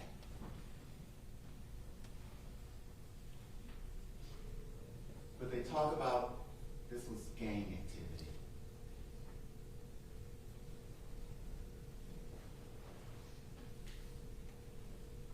I don't have a lot to offer you. I don't have a lot to offer you. The one thing that means everything to me when I stand before you humbly, to the extent I can be humble. But when I stand before you humbly, the one thing I offer you, the one thing, and that's credibility. Because that's the kind of thing that when you lose it, I don't think you get it back. And I don't know that you deserve to get it back. And I want to maintain my credibility. I don't want to say anything to you that's not true. And I hope I don't by mistake somehow. But credibility is everything to me. And when that man looked at that video and saw cartwheels and said, I didn't see adults, I didn't see children, I saw small adults.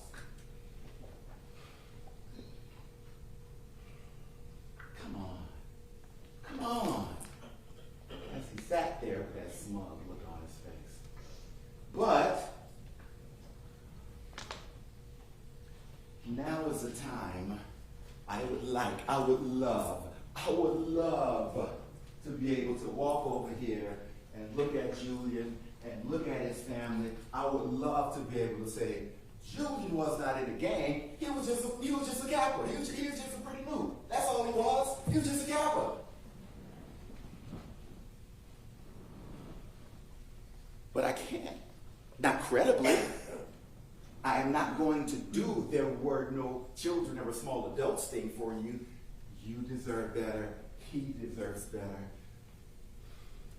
Deserve better. Julian was in the gang. Julian was a dumb 19-year-old kid from the suburbs with law enforcement parents and decided that he wanted to be a pirate. Julian was a dumb 19-year-old who decided he wanted to be a rap dog. I don't know if kids say dog anymore. He wants to put on the grill and grab the mic and rap about niggas and bitches and all that stuff because he was a dumb 19-year-old. A dumb 19-year-old say they say was the leader of the pack. They say when he went to that bus with that older dark-skinned black guy who was saying, y'all in the community, y'all going through. They say, oh, that's Julian's leading that. Julian is leading that. You see, that's Julian. I am not going to lose my credibility for the sake of any case.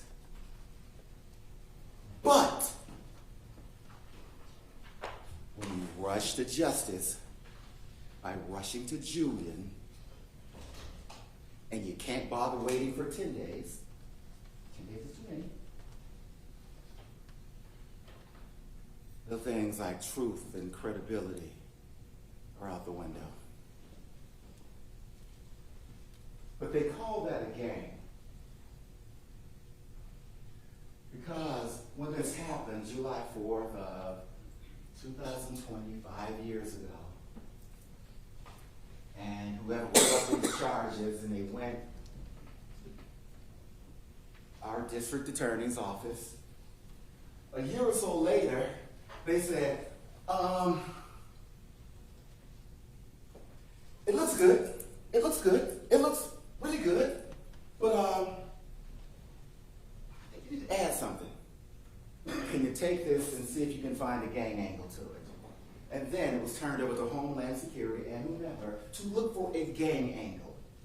To look for a gang angle, to search for a gang angle. Let's check his Instagram. Let's see what Instagram says. And Instagram said a lot. Instagram said he was a dumb 19-year-old looking to be cool, joining the gang and trying to be a rapper. Dog.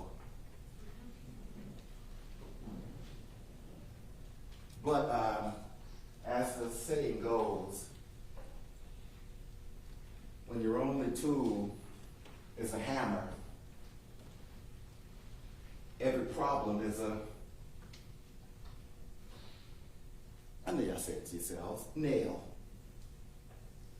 When your only tool is a hammer, every problem becomes a nail.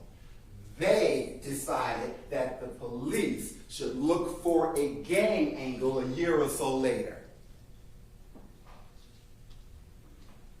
And Coleman, Special Agent, Homeland Security, whatever, his title is not as nice as Detective Shepard's. He said that I looked at that video and I saw he had a leadership position again because that dumb 19-year-old went to a bus with an older guy, as the older guy said, no, come on through, you're for the community. But that somehow became him.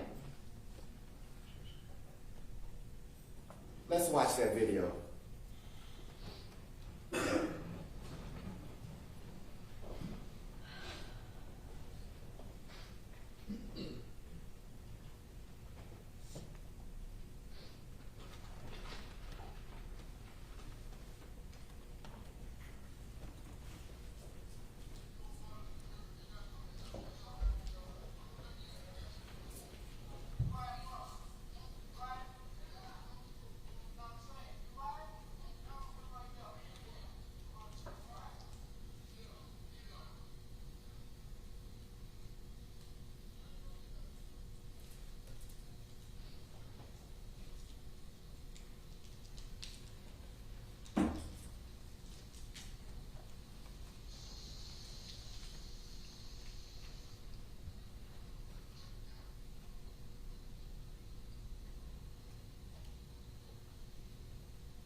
We're going to try it again, maybe. I don't know if you could hear the part about, you hear from the community.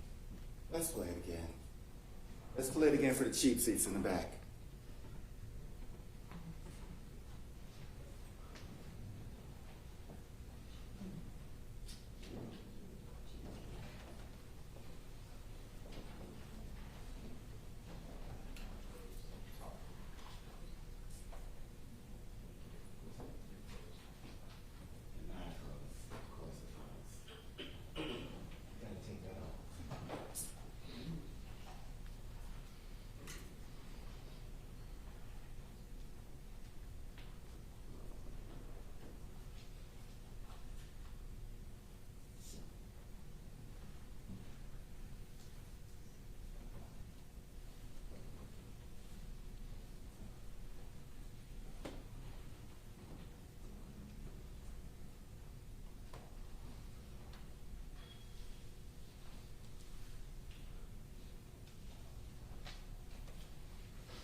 If there's any microphones on over there, that's causing the echo. We're done. So, In that video, you have the 19-year-old and the older guy walking to the bus. The 19-year-old was somewhat a few paces behind the older guy, and the older guy is saying, "You're for the community. Let's let it through." And you have the younger 19-year-old guy standing back there. Didn't exercise any veto power or say, "Hell yeah, let's let him through." That's what I said first. No. Just a young 19-year-old following the crowd in that case, except in this case, he was following it for what he believed to be a noble purpose. Let's talk a little bit about the testimony.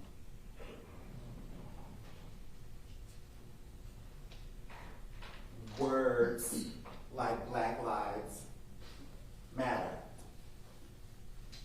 Or at least they should.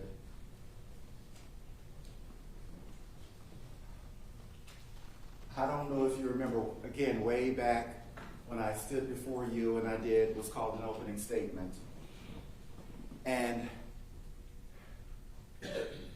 I never know quite what the evidence will show. I try to guess what the evidence will show, and I cross my fingers and I hope to get it right. But when I stood before you a year ago when I did it, I was terrified. My voice was cracking. I think I misspoke a few times. And what I said was something about when you rush to justice by rushing to Julian, it invariably, something I said. And I said that, but when the mom and the man behind the wheel all agree, or at least they did. I said that because I didn't know what they would say when they testified. And I didn't want to say that they agreed that he didn't do it, but I knew I could say they agreed because of what they said then. But when they testified, I was expecting them,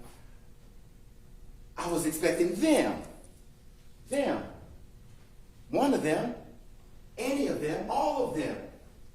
They could have stood up and said it in unison. I was expecting for them to say, "Do you see the man, one of the men who fired those shots that night in his courtroom today? Do you see him?" And I was expecting them to stand up because I didn't know, yeah, that's him.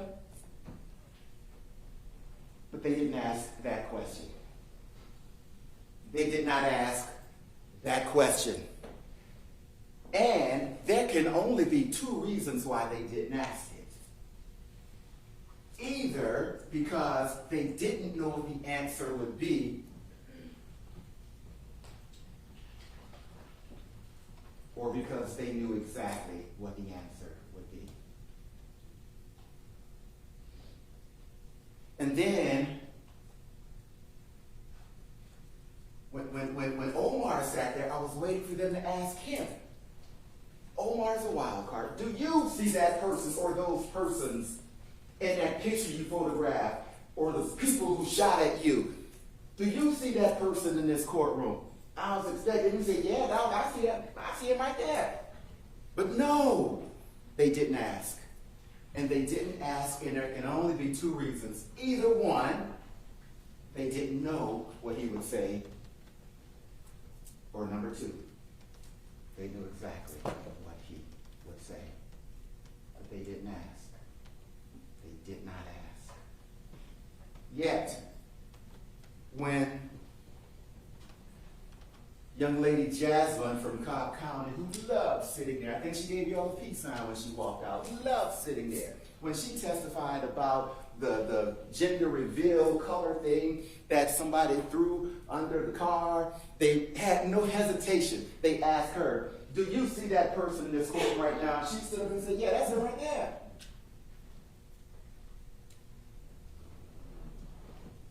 And when Shepard sat there, we knew he was going to say, they asked him, "Do you see the person Oh yeah, that's him right there.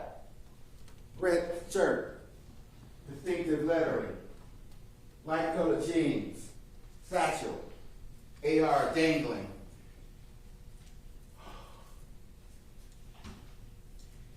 He is the only person I've ever seen to look at a black and white video and say that's him in a bright red shirt.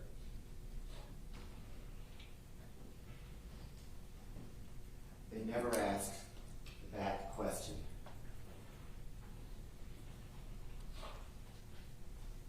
I hope what I say doesn't come across as being cynical.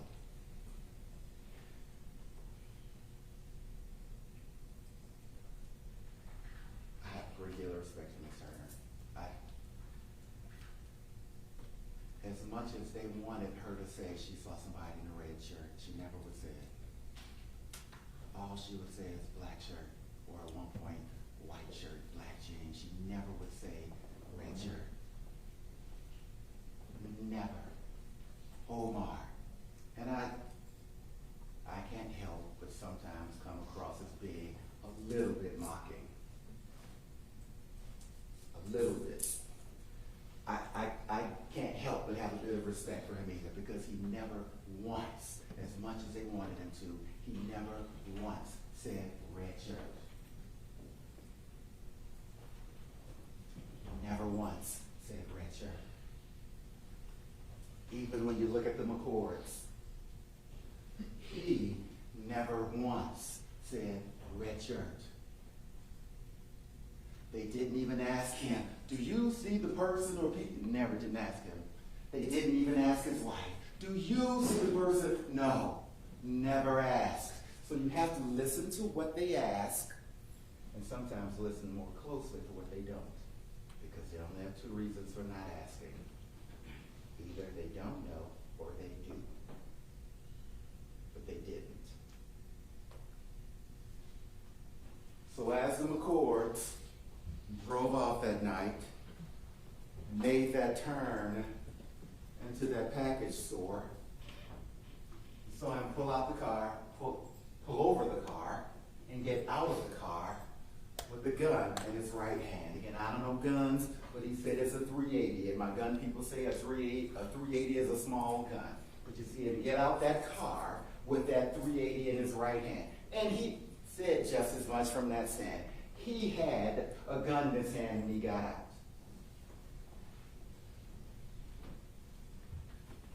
And I don't know if you listen to my questions or not. I forgive you if you don't. But my question to him was, in response to you pulling out that gun and getting out of that car with that gun, did you even know that those 3 or 4 or however many people pulled a gun on you in response thereto you having your gun? His response was, I didn't even know. I didn't even know. But when you look at that video, you'll see that he pulls that car over, he gets out with his gun, he says whatever he says, he turns around, then his wife, in her distinct red, gets out of the car, and she says something, and then they get back in the car, and then they drive off. And then after, you see young 19-year-old come over with his gun.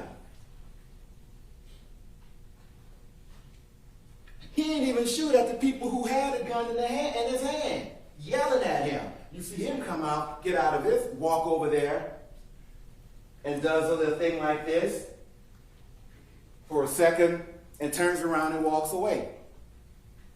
And the courts never do anything about that. Hey, we're gone.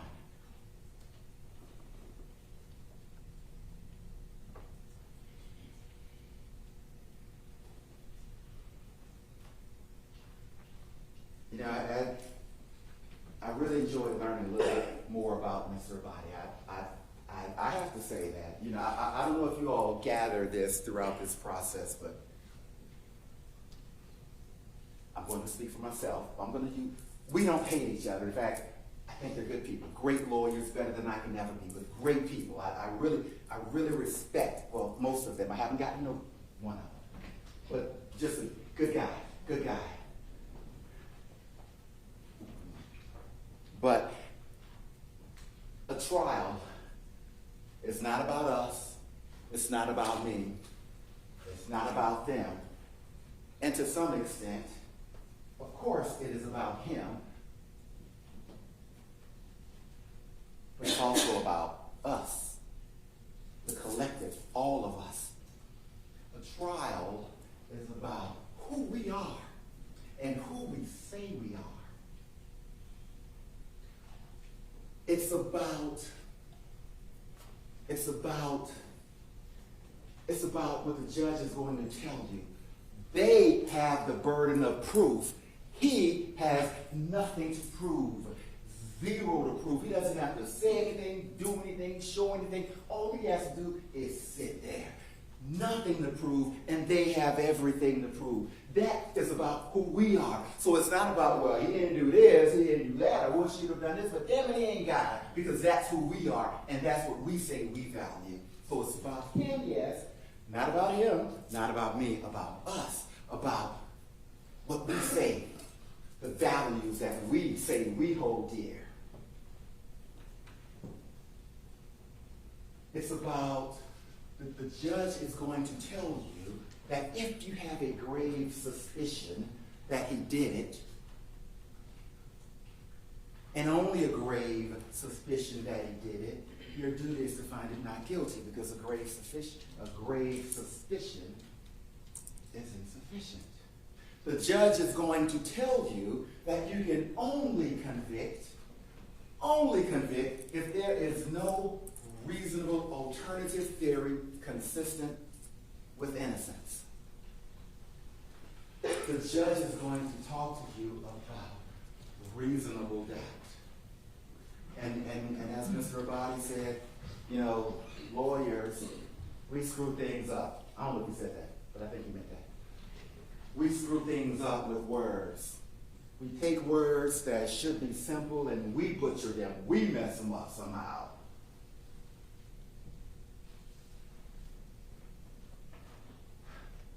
A couple weeks ago, I was in a trial in Clifton, Georgia. And the judge did something I've never seen a judge do. At the start of the trial, Judge Reinhardt, he said, call him Bill. He read the Pledge of Allegiance. And I'm thinking, oh, what? In the courtroom? You know, a little separation of this? Details. And I'm going to be, again, as Mr. Body was frank with you about, I'm going to be a little bit frank with me. I, rightly or wrongly, I've never considered myself a patriot. I thought you sort of had to somehow earn it. I'm not like Ms. Broderick, a veteran of war. I didn't think I earned the right. But it took me to the last time I even heard the Pledge of Allegiance, and it was at my dad's funeral, when he was given the flag from his military service of having gotten on a boat and a plane and gone to Vietnam. And the minister, who was an officer of the military, talked about justice and what it means and what he fought for. And I was like, wow. I believe in justice. I believe in fighting for it. I think I am a patriot. I think I am. And I am.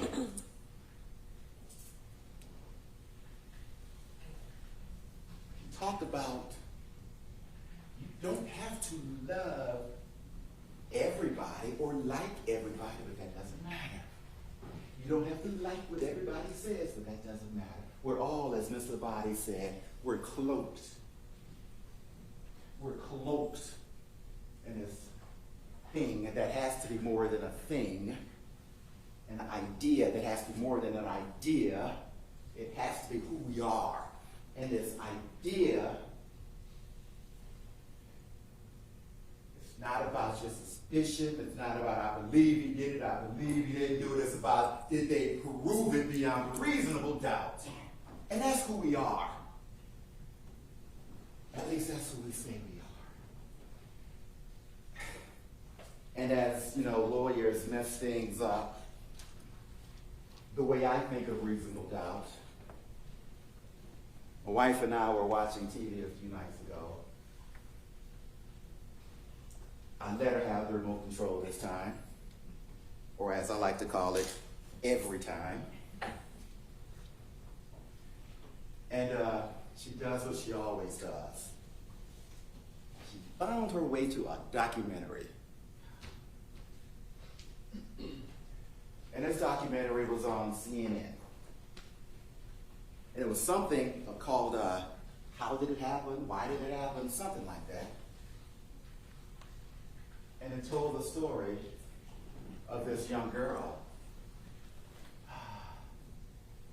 I think her name was Mary Kellerman, a 7-year-old girl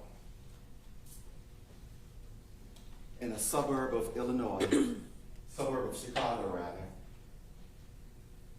6 o'clock one morning, wasn't feeling well, it was time for school, and her dad did what a dad would do. I've been there. My wife's a flight attendant. I was always at home with my 2 daughters, trying to comb hair. Haven't gotten it right with myself. But the dad gave his daughter a pill, and shortly thereafter he heard her collapse on the floor, dead. And a few miles down the road in that suburb of Chicago, you had the Janus family. 3 people were sick in the Janus family. 3 people took a pill. They all died. 4 people dead near this little suburb of Chicago when someone figured out the Tylenol was killing them. I know Tylenol is in the news now, but we're not talking about that. Tylenol killed them. All in all, 7 people near Chicago died because someone, before the age of childproof locks and all this other stuff, someone had poisoned the Tylenol. 7 people died. And what did Tylenol do? Tylenol removed every bottle of Tylenol off every store shelf in Chicago, in Illinois, in Atlanta, in Idaho, in California. Every Tylenol in the country was pulled off the shelf. Not because the makers of Tylenol believed their product was deadly. They did not believe it was deadly, but they had a reasonable doubt. And that's what reasonable doubt is. It's not about math. It's not a 1 out of 2 chance, a 1 out of 10 chance, a 1 out of a million chance. The numbers don't matter. That ain't about math. It is about reasonable. And Tylenol deemed the threat too severe. The threat too severe. The threat too reasonable. And they pulled it off every shelf. That is a reasonable doubt. Or another way to judge reasonable doubt. When the man with the blue suit and the gray shirt and the blue yellow tie with lies and half-truths and conflation and exaggeration says anything, that too is reasonable doubt. Let's watch videos.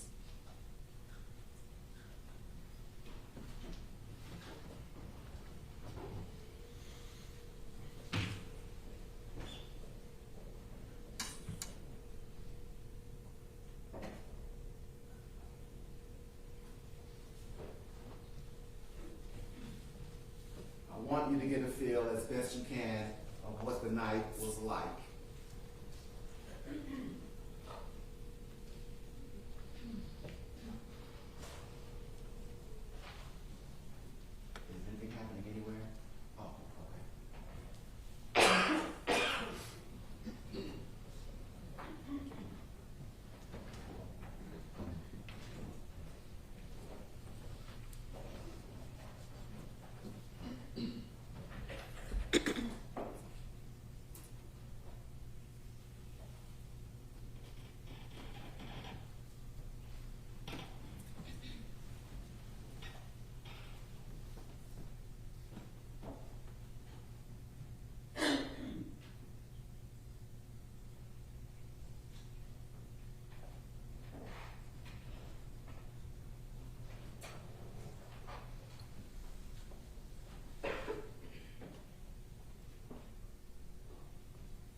small adult doing cartwheels?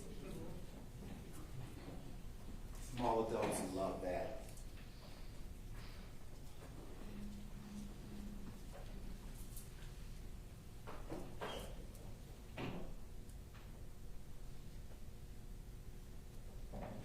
Backflip too.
I'm going to finish like I started.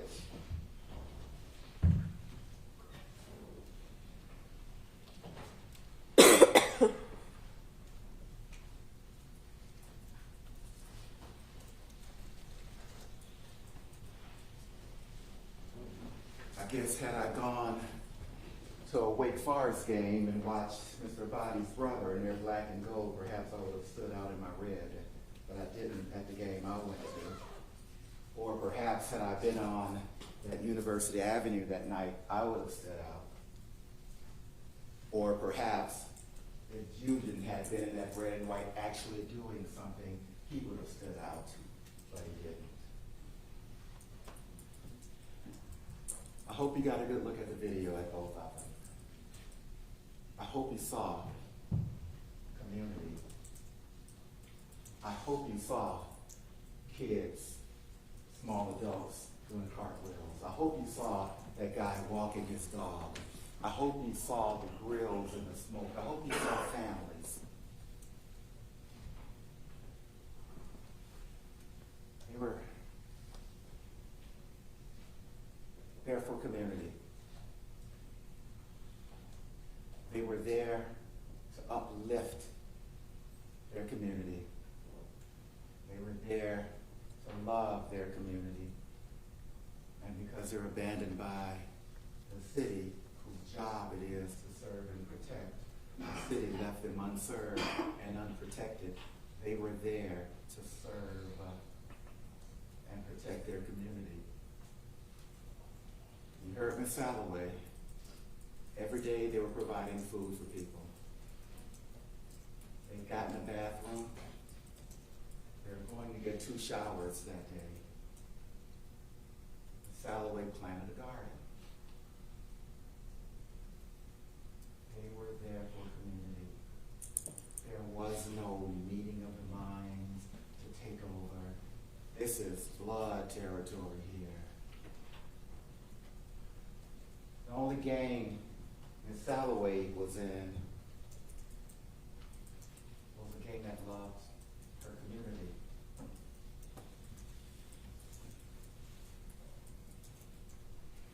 That's all they were there for. There was no meeting of the minds. There was no, let's block this street. Let's show our dominance. Let's show our conscious and deliberate and intentional. Let's show dominance. They never showed even who put the barricade there, because they abandoned that area. Yet they come in here throwing words around like gang and armed militia. And all they have is shepherd. Shepherd is their shepherd. He told Agent Coleman what he wanted to tell Agent Coleman. He showed Agent Coleman what he wanted to show Agent Coleman. He put circles around that video so that you will look where he wants you to look. We don't even see the whole McCord interaction if it happened 2 minutes before this. We don't see that. So clearly there's a blind spot in his video. Clearly there's a blind spot in his heart.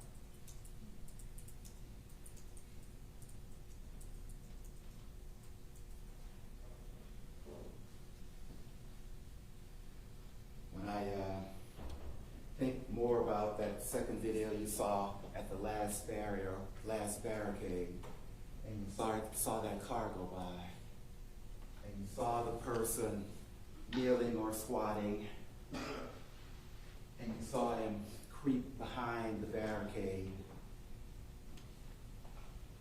Shepard had an answer for that. Oh, he was ducking for cover from Julian Conley's fire.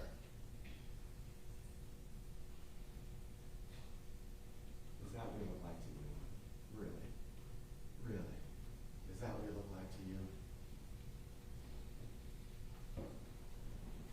Well, I have news for you. That's not even what it looked like to him. But when you rush to justice by rushing to Julian, you don't really care about truth.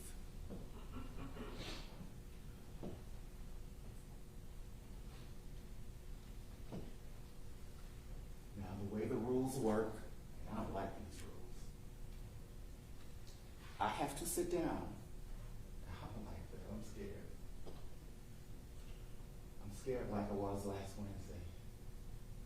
I'm scared now because once I sit down, no matter how much I want to, and I'm sitting right next to Julian, no matter how much I want to, and no matter how much he wants me to, and his family, they want me to, I won't be able to get up again and say another word to you. They will, and that's why you see them typing furiously away, because they're typing real time a response to everything I say. You didn't say that right, you didn't say that right. Oh, I got you on this one, I got you. Aha. The rules don't allow me to do that. The rules don't allow me to answer their questions or question their answers. The rules tell me I have to sit quietly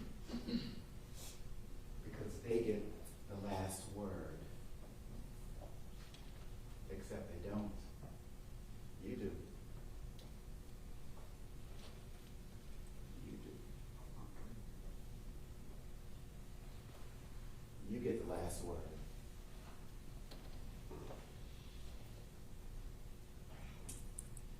You get to tell them. You don't get to rush to justice by rushing to Julian. You get to tell them when the mom and the man behind the wheel all agree. So should you. You get to tell them that. You get to tell them that that girl's life is worth more than an 8-day investigation. You get to do that. You get to tell them, you see those pictures he gave you with those two people circled? How come you didn't look for those people? How come you didn't look for those people? How come you didn't do a bulletin with those people on it? You get to tell them that we live in a day and age where you can cheat on your wife at a Coldplay concert on Friday, and by Saturday morning the world knows your name and her name. You get to tell them to do more. You get to tell them that girl's life was more than 8 days. You get to tell them that her life was worth more. You get to tell them with the t-shirts and the placards and all say, Black Lives Matter, her life should matter. You get to tell them that. You get to tell the city of Atlanta, you don't get to wash your hands of a community.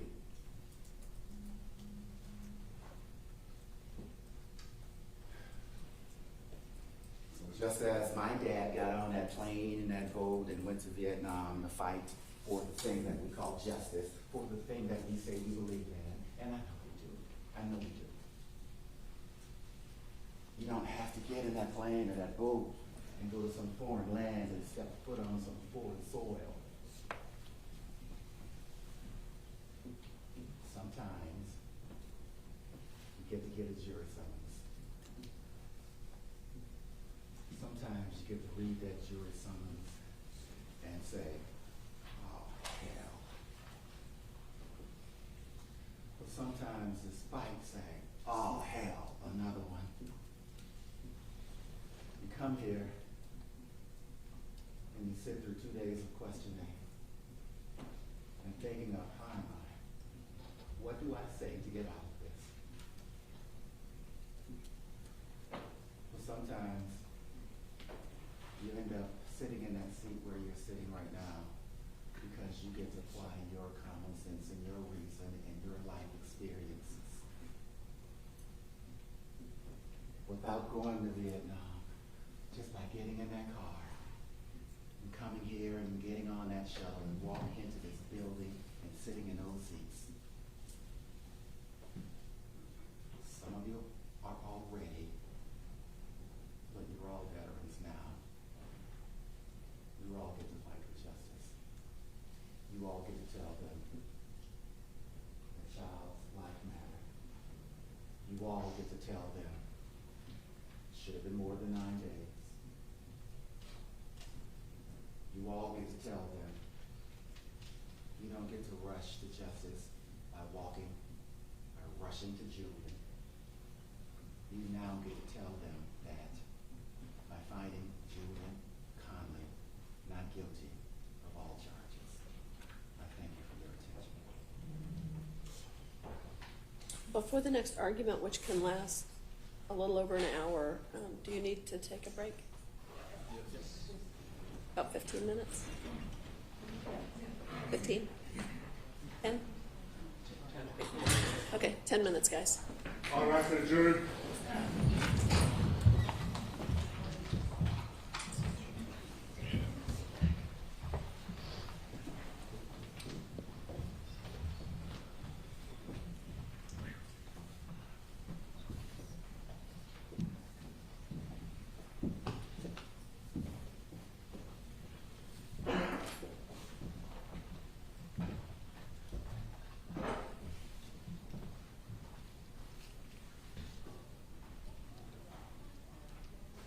Okay.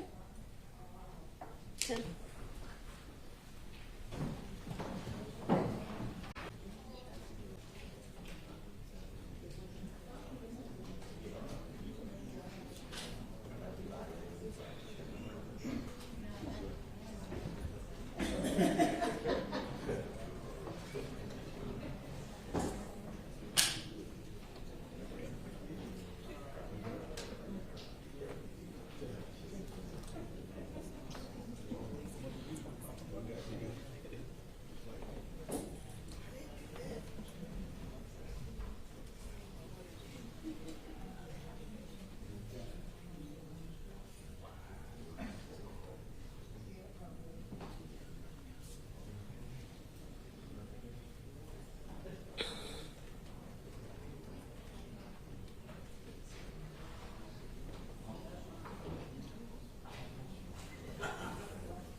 All right, to the jury.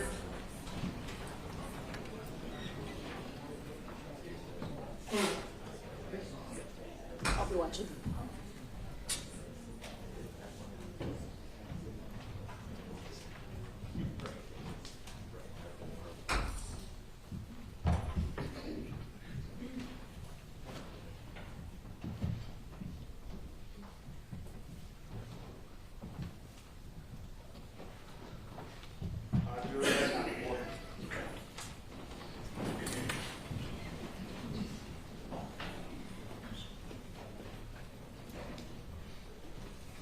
Mr. Regis is absolutely right. I am over there typing feverishly because at that table, we carry the responsibility and the burden of making sure that we bring you absolutely every piece of evidence to prove that this defendant is guilty beyond a reasonable doubt.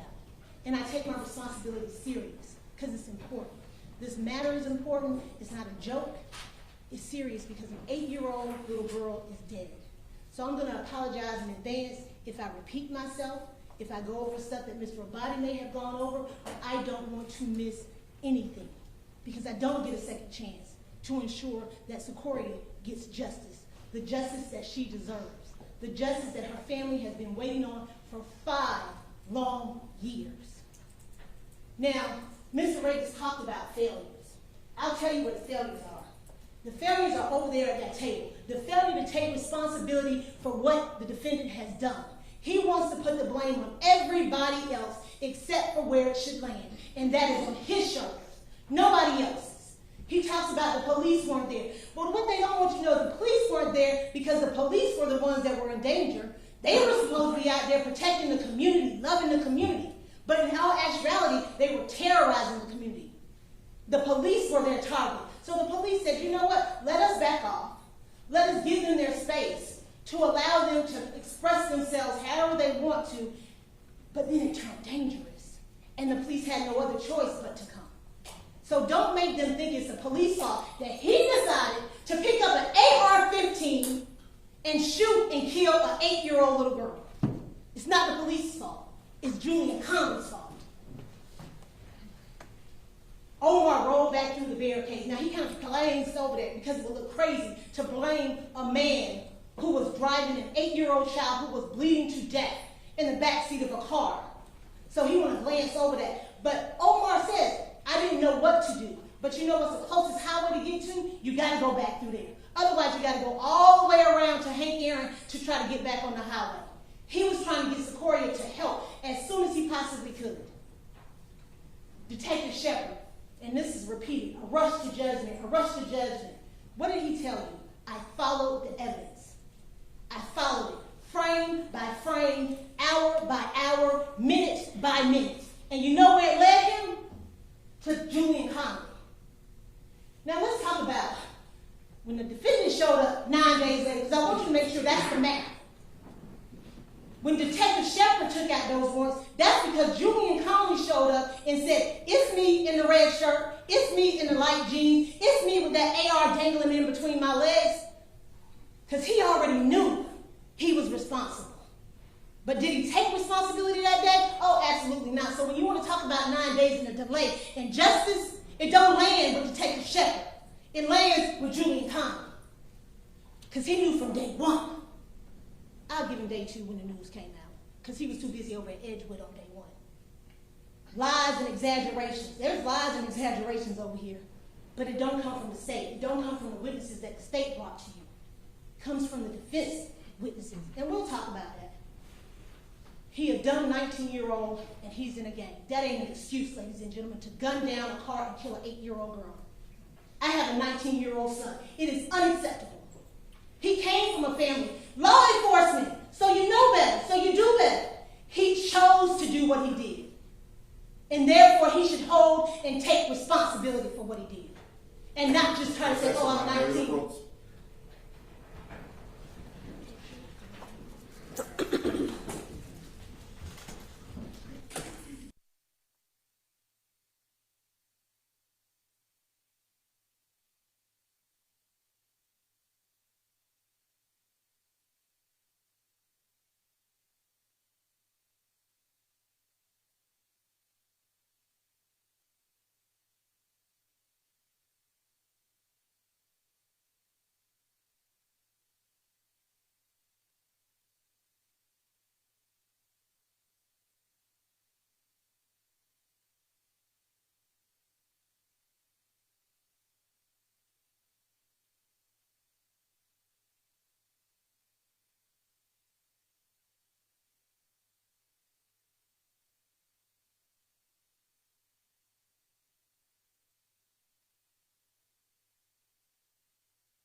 I'm going to remind you that the state has the entire burden of proof.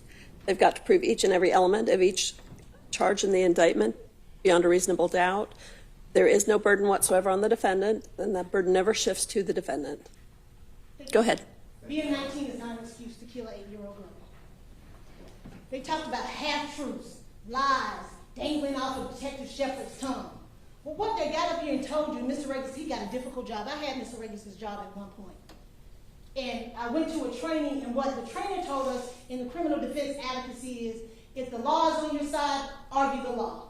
If the facts is on your side, argue the facts. If the law and the facts are on your side, argue them both. if you don't have either, just argue. And I submit to you, ladies and gentlemen, that's what Mr. Reagan did here today. He just stood up here and argued and said anything, because that's what he got to do.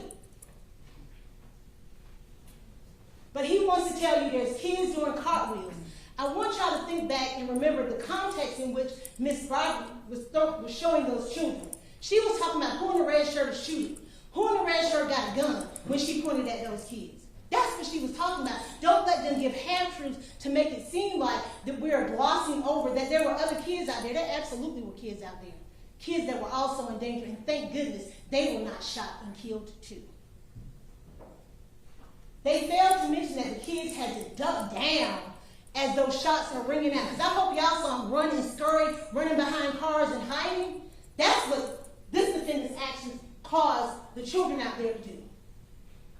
And then we showed you a portion of that video. I hope y'all remember, because we played them over and over again, zooming in, zooming out. On that other side where that Williams tent was, gunshots firing all over the place, still in the middle of the road, even after the Jeep has passed by. At no point in time has the state argued that there was only one person out there shooting. It was multiple people out there shooting. This defendant just happened to be the one who got caught. The McCoys didn't see the gun. They don't have to see the gun. When you get that indictment back there, you will read it and it will say guns being pointed in the direction of them. It doesn't say they got to see it, they even got to know about it. But we do know they know about it because we're at the barricades, and unfortunately, that video was not done right before the time that they got up to it and went inside. But you know, and we've seen that car pull up to that barricade, is down in there for about 2 minutes before they pull out and pull back into the package store. So actually, they were victims of aggravated assault twice. Inside the barricade and in front of that liquor store. Party to the prom. They just went off. We're going to ignore that. We're going to act like it don't exist. We're going to fail to mention that. Because if they mention that, they got to tell you that the defendant is guilty. Beyond a reasonable doubt. Because what did Detective Shepard tell you? He didn't have to be shooting. He says he was out there, he was at the barricade, they're all acting in concert, they're all working together. Therefore, even if he did not fire that gun once, he would still be guilty of murder, felony murder, and all the other charges that he has. But what y'all know, because y'all have common sense, which they want y'all to check at the door, but I ask you, don't check it at the door. It's the defendant, his shots, that went into that car and killed Secoriea. Now, we went back and forth, we pulled up chairs, we rolling back and forth, talking about the path and the trajectory. I ain't hear none of that today. They just failed to mention it, they just abandoned that because it don't make sense. It doesn't make sense. And camera 2, there's no zooming in of the shooting. We sat here for almost 10 minutes watching that video. At no point in time do they zoom in and say, you see where the muzzle shot's coming from? That's the man in all black, because they can't tell you that because you have common sense. You've seen this man walk around with his light jeans on and his red shirt, and you know that it's him behind that barricade, stepping out with that AR, pushed forward, pointing at that car, and he just starts to blast, like his rap songs say. And then, just no remorse. Y'all heard that before this even happened, the defendant is out in Cobb County committing acts of violence, endangering people on the highway, throwing smoke bombs in the middle of the highway where a woman is driving with 3 children in the car with her. Thank goodness that she didn't wreck and get hurt or anybody else on that highway. Then you get to July 4th, still behaving as a gang member, walking around, terrorizing the community, day in and day out. Then after that, he had over to Edgewood, still with his AR-15. And 9 days later at that press conference, want to talk about lies. Lied. Over and over again. He's 25 now. He in the jail still, wiping his nose, throwing up the gang signs with people behind him with shanks. The age is not an excuse. So let's talk about the facts. And ladies and gentlemen, I do not at all look past the fact that there were people out there for the right reason. There were people out there wanting to use their voices to combat the injustices that they believe was going on in not only in the country, but right here in our city. And they had a right to do that. Miss Salloway, by no means do I think that she is part of the gang that Mr. Conley belongs to. But see, what happens is that they were out there for good reasons, but these individuals, being Mr. Conley and his crew, came out there for the wrong reasons, and as a result of that, a child is dead. They want to blame it on the commissioners, they want to blame it on the police, they want to blame it on anybody. But the commissioner's not out there with no AR-15s. The police aren't out there with AR-15s. It's the defendant and his crew. And that gets overshadowed. Because I do think that Salloway, nobody's out there spending the night, overnight, taking showers, from going home, using the bathroom out there, dedicated to the cause and to the mission. And we are by no means saying that was anything wrong with it. What was wrong was the behavior that these defendants took, this defendant took, that does not go with this group. There are various different groups out there. You got the gangs out there, you got the protesters out there, and you just got the regular citizens that's just trying to live their life. They trying to get gas, they trying to get a couple of chips from out the store, but you got these folks not even allowing them to get to their homes. And we're gonna talk about that. They want to tell you it was festive, and it may have been festive. I didn't see that videos, but I don't call it a festival when folks walking around with AR-15s and handguns and following people and making them turn around. So maybe there was some bouncy houses, I don't know, but what I did see was barricades that was blocking off the street, did not allow people to get where they needed to go. There was upliftment and love for the community. That don't look like upliftment and love for me. If you can't get where you need to go, if somebody walks to your car and you're saying, I just want to get home, and you're met with a gun to your face, telling you get back in your car and turn around. They were serving and protecting their community. They killed a member of their community. That's not serving and protecting. They were out there for healing. Well, it ended up in harm. And kids playing, so they want to say, ended up in a little girl, Secoriea, being killed. It was Independence Day, ladies and gentlemen. There was nothing independent about what was going on the corner of University and Pryor that day. Nothing at all. Those people were they were like, I don't know, prisoners in their own community. You can't go here, you can't come up that way, you can't go down that way. Luckily, I don't know, the bus, hey, Mr. Bus Driver, we'll let you go. But there was nothing independent, there was nothing free about those moments in those days over there. And it's not fair to the people that were out there for the right reasons. And what are they going to do? They going to tell them folks to leave? They got a whole crew out there, ganged up, ready to go, because we see them every time Mr. Conley's moving, they moving with their guns pointed and ready to shoot. But we'll talk about that. And they're exercising power and control. Now, they say Black Lives Matter. We're about police brutality. And ladies and gentlemen, the evidence is real clear. It wasn't the police that the community had to be worried about out there. It was the defendant and his gang members. And the most precious and innocent black life was lost because of them.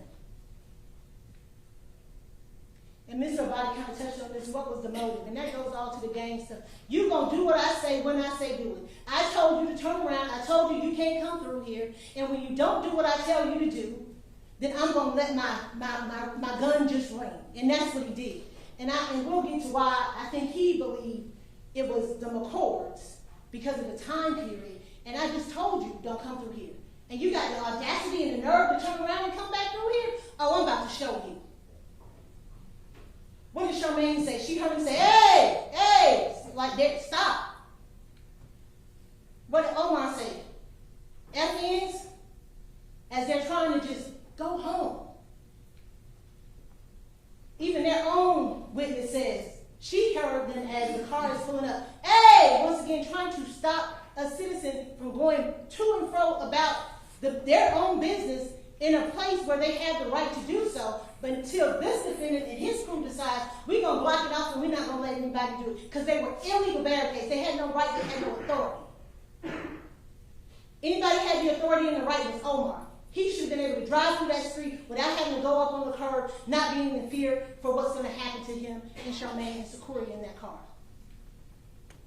So let's talk about the evidence that proves this defendant's guilt.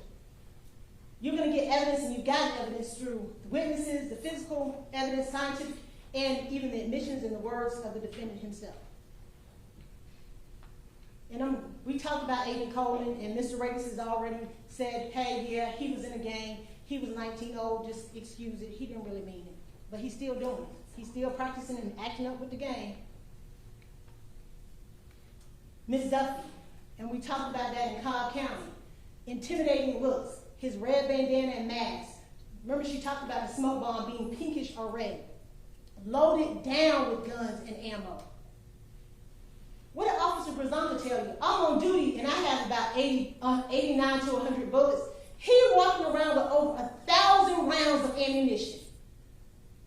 Because he ready. For whatever comes along, he going to take out whoever he wants to. And Mr. Reagan got up here and said, oh, Jasmine Duffy got up here and she got up and said because the state's telling these people to do this. Oh, that's him. That is not what happened. She looked at a booking photo and said, yes, that is the man who looked me in my eyes and then threw a smoke bomb under my car while I had my baby and my nieces in the car with me, putting our lives in danger on that highway. And hollow point bullets, the most lethal bullets there are. That's what he carrying in his book bag. And the AR-15, well, that belonged to his friend, one of his crew members, one of his gang members that just took responsibility because he was already getting ready to be arrested, so we can't let them take that AR-15. I would submit you that AR-15 that they got in March is that same AR-15 that he had out there in July. Mr. Regis wants to tell you that, oh, he's not the leader because they weren't posting. What did Ms. Salloway tell you? We didn't have to post. There were no chats going on. We knew to be out there. We showed up, and day after day, we would just come. So he ain't got to post. He ain't sending out invitations like he invited folks to a wedding. They all just showing up to run the streets. But he did post, go burn down Cobb County to get my property back. I need my guns and my ammo. He wearing his gang outfit all and through there, and we'll talk about that. He gets to decide who goes and comes in the barricades.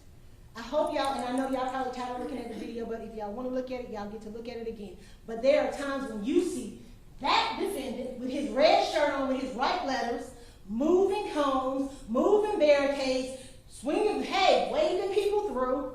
He is in charge. Forcing people to turn around at gunpoint because he decides you can't come through here. He told them, of course, turn around. And some people, they got into the barricade. They saw what was going on. We just going to turn around. We don't even want that smoke. And just minutes before, probably not even minutes, I hope y'all saw that white car before the Jeep comes. He walks out of the shadows. You see that white lettering on his back. He goes up to that car, and that car just turns right around. Because sometimes you don't even have to point your gun. Because I'm telling you, if it's AR dangling between your legs, I'm moving. Don't worry about it. I'm going to turn around. And he's giving directions. I know it's hard to hear, but that older black man looks at him, the leader. It's good, and he said, oh yeah, he good. He can get on. He is in charge every step of the way. He gives directions to the MARTA bus driver. At the end, when they finally let him through, he walks all the way down to the end of the barricade, and he's waving. Come on, you can come through. Not no other person. Not no man dressed in all black. Not no man dressed in, not even Mr. McKinney with his white shirt and black. It is that defendant giving directions to everybody.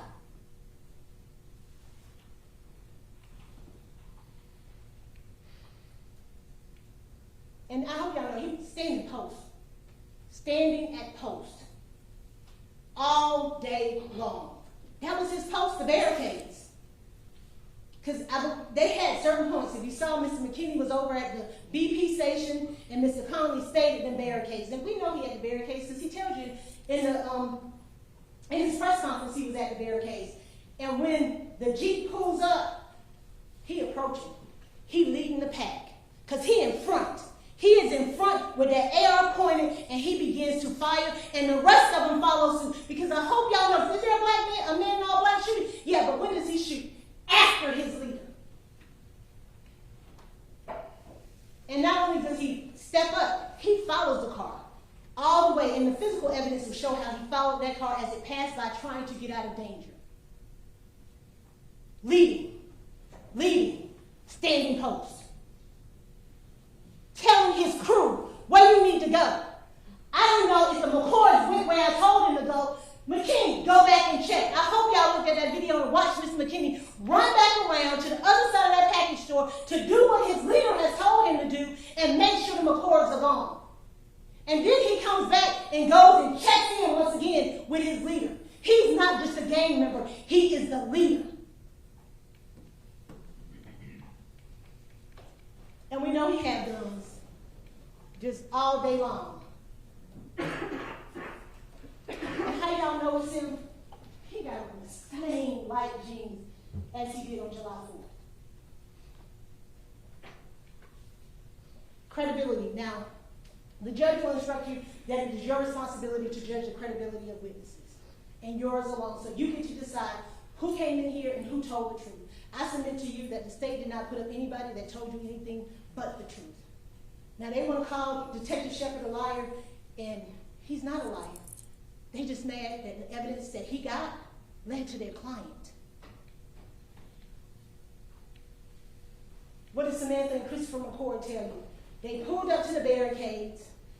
Mr. McCord describes a light-skinned male with a long gun. Now, I mean, it was a long gun. That gun looked really long to me. He didn't have to say it's a rifle or not, it's a long gun. He forces them to turn around, and then he gives them instructions. And then Mr. McCord, after seeing this defendant admit that he was out there, he says, that's the dude that met me when I was inside the barricades and told me to turn around. And how we know it's him that met him at the barricades? Because he follows him after he turns around. There's no doubt who that is. And I know y'all was probably tired of hearing about States 112, light jeans, red shirt, but we got to prove it. I have a responsibility and a duty to prove to you beyond a reasonable doubt that it is that defendant that committed each of these acts. And so if I got to tell it to you over and over again, I will do it over and over again because this is my one shot. Aggravated assault, like I told you, twice. Now, Mr. Ray is talking about somebody squatting down ready to shoot. It was his client. Ready to shoot. Now, Charmaine Turner, she told Detective Shepard everything she could. Not one time did she lie to Detective Shepard. Were there men out there with black shirts on, dressed all in black, dressed like the police, dressed like the militia? Yes, they were. Were they all armed? Yes, they were. Were there men in all black shooting guns? Yes, they were.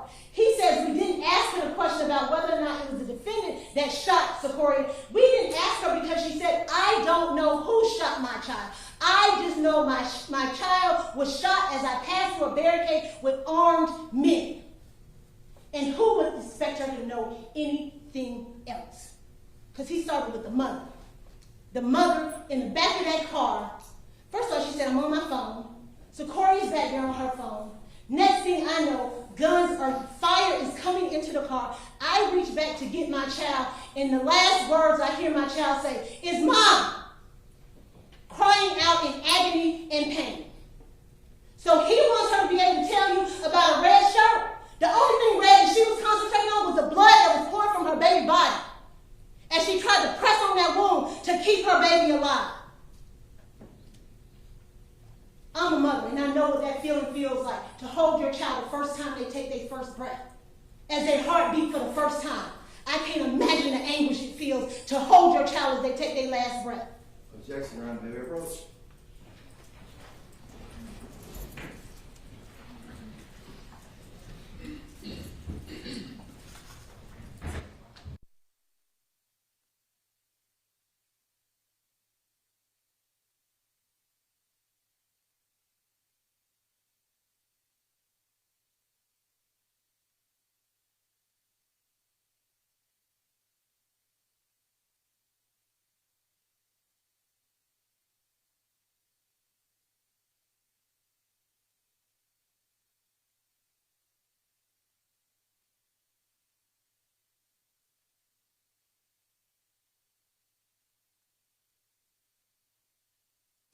She's focused on her baby that is dying in her arms. So it is not fair for him to say, because she cannot point out this defendant, because we ain't got to worry about her pointing out. The video's pointed out.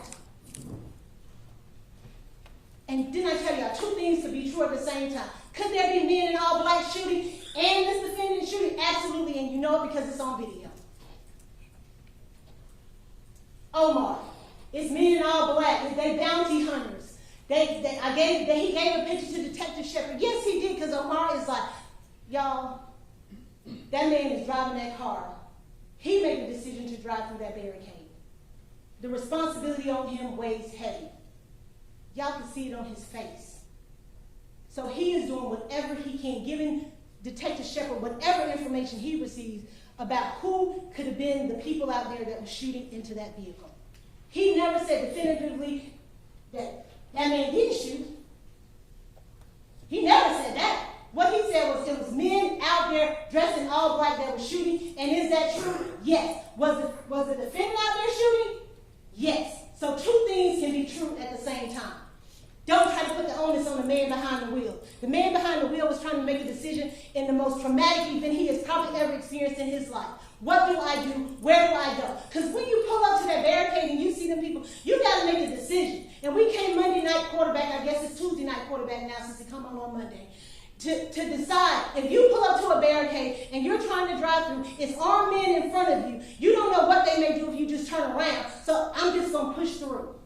And there's nothing wrong with that. He was trying to be a protector. How can I get them to safety as quickly as possible? We can't blame him. The blame lies on the person that pointed that AR-15 at that car and let off 8 rounds into it. We lucky it wasn't Charmaine, Omar, and Secoriea. And what did Omar tell you? I wish it was me. That's who's taking responsibility. And he said, I'm going to get an attorney.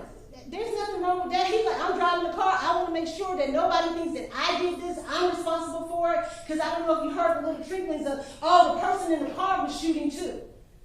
So he's trying to make sure I'm protected. But what he does say is black men and all black were out there shooting, and we know that to be true. And we also know it to be true that the defendant was out there shooting.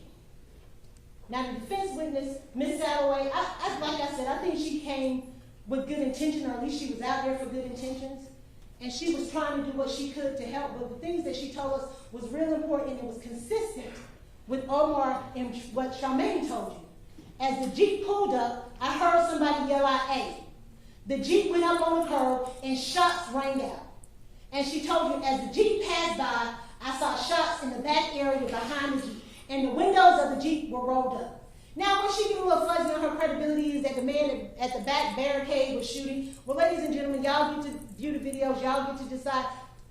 There doesn't appear to be muzzle flashes. She said she didn't see muzzle flashes, but she thought the man was shooting, but she really couldn't tell us where she was standing in the Wendy's parking lot. And then at some point she started saying, well, I heard what happened. So I don't know if she heard it that night, heard it since this trial's been going on, and feels like that's what I saw, but to me, that's just a little red herring. But what she does tell you is the shot, as the Jeep returned, she heard some more shots. She don't know where they came from. They don't know who they came from. And I think she said, Mr. Ravis wants to tell you that the man was not ducking for cover. That's what his witness said. He ducking down. He moved all the way to the other side of the barricade to avoid the shots that this defendant is firing out in his directions by the barricade. She tells you men in black are shooting. Absolutely, they are. But what she didn't tell you, she never said, that defendant didn't shoot. And in fact, she told you he did, but we'll talk about that. And now it's Detective Shepard's fault. Detective Shepard told you I was working 12, 14-hour days to figure out what happened to this baby. I'm canvassing the area. I'm trying to get people to talk to me. I'm not getting any cooperation. The people that are talking to me, it's exaggerated for what they're telling me, because when I look at the video footage, it's not corroborated by what they're telling me. I'm getting information from social media. He never denied that there were men out there shooting in black. In fact, what did he tell you? If I could have identified them, I would have put a bolo out for them. But I didn't have any identifying photographs where I could see their pictures, their faces clearly, to put out on bolo. He never got a positive identification for them. The only two people he was able to get a positive identification for was the defendant and Mr. McKinney. And when he got those, he put it in a bolo, put it out there, and he got those individuals to then come in and say, yes, that is me that you see. And we know that he's not in a rush to judgment. Because what did he tell you? I didn't charge McKinney. Because as I'm looking at those videos, McKinney is not at the barricades. So I'm not just out there trying to charge anybody that I see with this homicide. I want to make sure that I charge the right person. Because I have all the evidence to show me that it is that person. So it's not a rush, ladies and gentlemen. He's following his evidence. And thank goodness for Mr. Camber, because we were able to get that video from Martin Lewis. We were able to get those clear images. And if you recall, there are other images as that bus is turned around on the side where there are other men out there with guns, and they got them posted, they got them pointed up, but you can't see their faces. So you can't put out a bolo for somebody whose face you can't see. Then he told you those are muzzle flashes. At least 2 we see as that Jeep passes by. And what did he tell you? I didn't know. I did not know who my suspect number 1 was. I knew what he looked like. I knew how he walked. I knew what he was wearing. I just didn't know his name. I didn't know his name until he showed up with his attorney and said, that's me at the barricades. And then Mr. McCord then calls and says, hey, yes, I recognize that man as being the person that pointed a gun at me. And lo and behold, what do we have? Video footage of that defendant pointing a weapon at Mr. McCord and his wife as they drove away. So it ain't just believe Detective Shepard. Everything he says is corroborated by evidence. And Ms. Cassandra Salloway, what did she tell you? She identified that muzzle flash as that defendant is standing in the middle of that street, firing off. And what did she tell you? The jeans are so light, they blend into the street. Who is the only person out there with light jeans on? Because everybody else is smart enough to wear all black, except for the defendant. So even their witness has identified the defendant as being the shooter out there.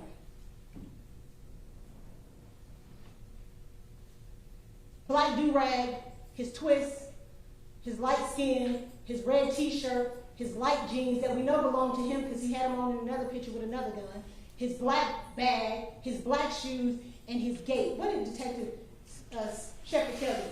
The way he was walking, and y'all saw he's kind of walking kind of funny because of that gun.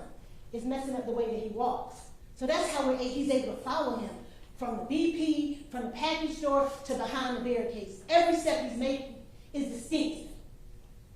He decided he wanted to be seen because I'm going to rep my gang. I'm going to put on my gang t-shirt, Pyro, Elm Street, Pyro, whoop on the back. I want to be seen. And he was seen by each and every one of those cameras out there. And he was seen shooting at that car and killing that baby. Don't leave your common sense, ladies, at the door. You've watched the videos over and over again. Believe what your own eyes tell you. Miss Young, you talking this. Trust the videos. You've seen them enough. If you want to see them again, you can. I think Mr. Bobby said it now. We didn't even coordinate on this. Context clues. Those are important. I have a son, he was real younger, and I said a word, and I said, how do you, and he said, oh, that means such and such. And I'm like, how do you know that? He said context clues. Ladies and gentlemen, use your context clues when you get back there. Red shirt, white lettering, light jeans, black satchel, AR-15, funky little walk because of your AR-15, your light skins, your twist, and who you come up with. At 9:45:21, this defendant is standing at his post.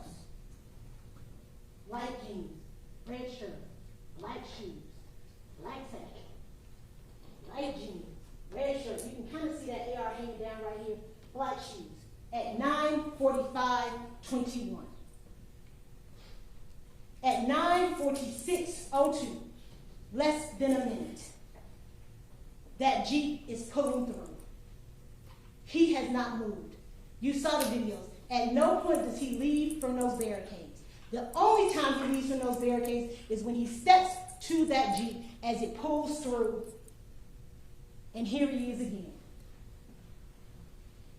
AR extended. How do you know it's him? Them light jeans, that dark shoes.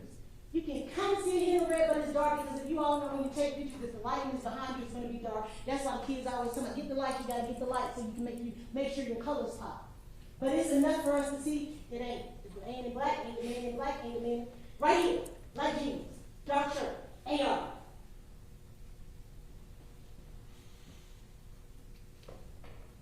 And what did Samantha McCord tell you? If you point a gun, you ready to shoot a gun. Not less than 5 minutes later. I hope when we don't go through the timeline, this is what he's doing, pointing his gun. And when that car comes through, 2 to 3 minutes later, he is ready to shoot, and that's exactly what he does. And I know it's blurry, ladies and gentlemen, but I hope you can see it enough. It's him. Look back. Now, where are these other men? They're back here. Where's the Jeep?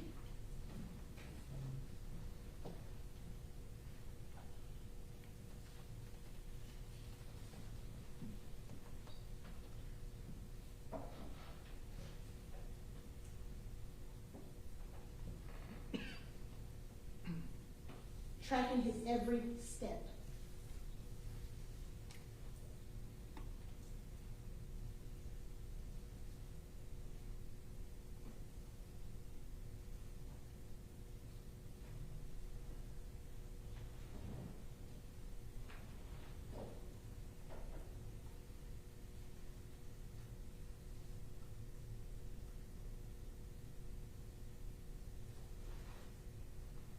That's him, ladies and gentlemen.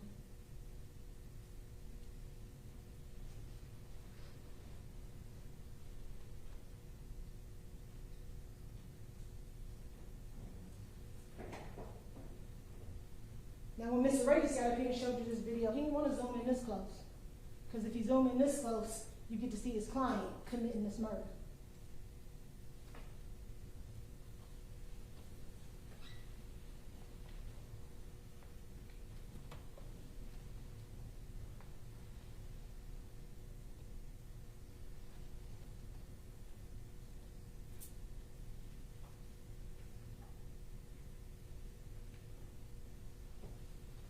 Physical evidence in this case, ladies and gentlemen, because we're not just going to bring you the witnesses, we're not just bringing you the video. Does the physical evidence show that this defendant is guilty? And we talked about these videotapes from every angle, not just one angle, not just a half an angle, every angle, tracking him so you don't have to wonder, is it him? Did he go somewhere else? There is no doubt it is him each and every time.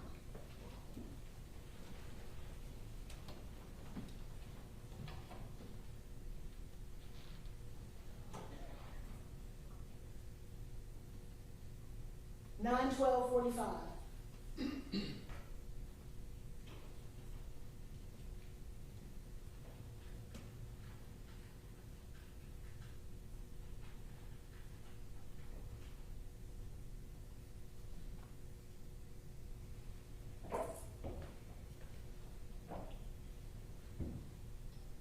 Nine 13.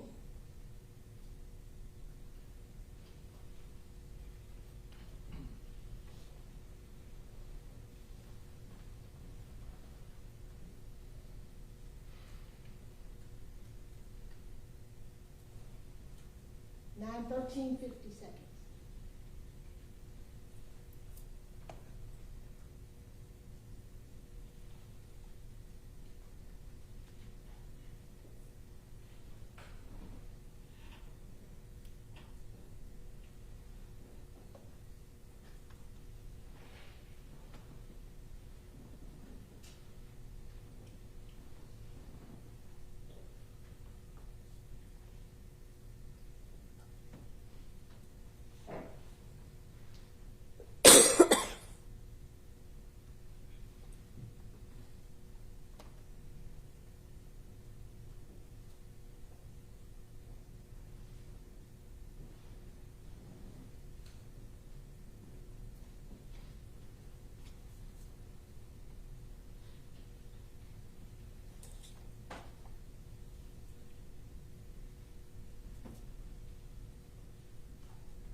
Nine 15.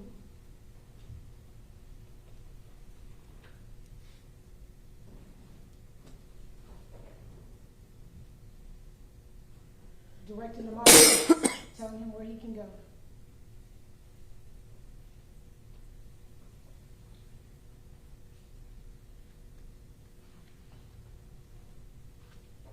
(9:38).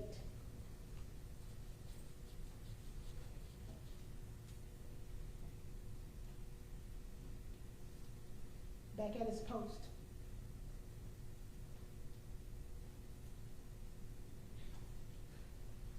Moving the cones.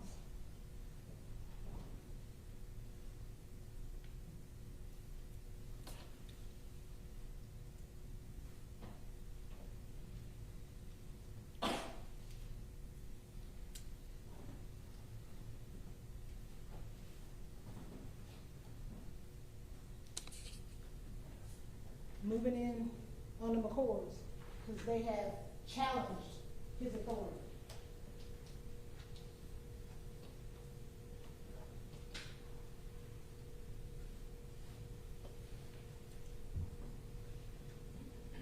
(9:40).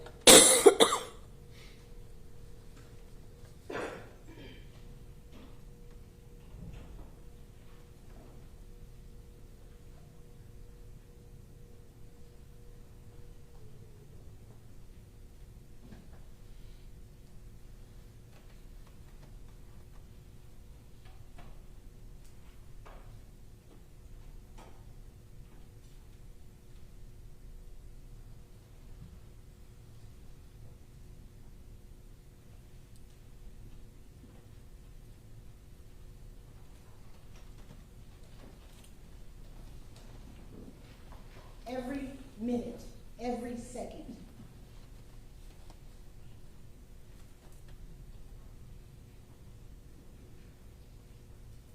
The defendant is present and making decisions as he's terrorizing and victimizing people in their community.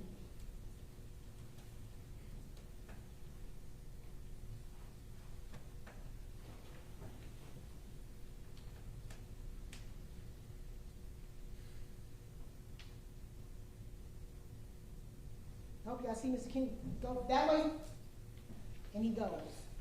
9:40.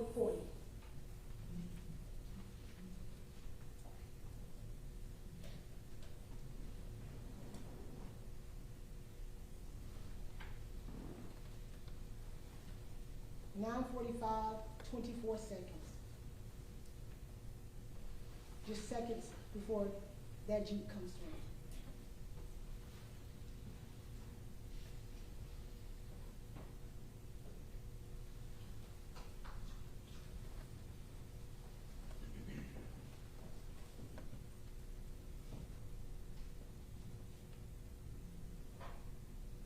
You can't miss him, white lettering.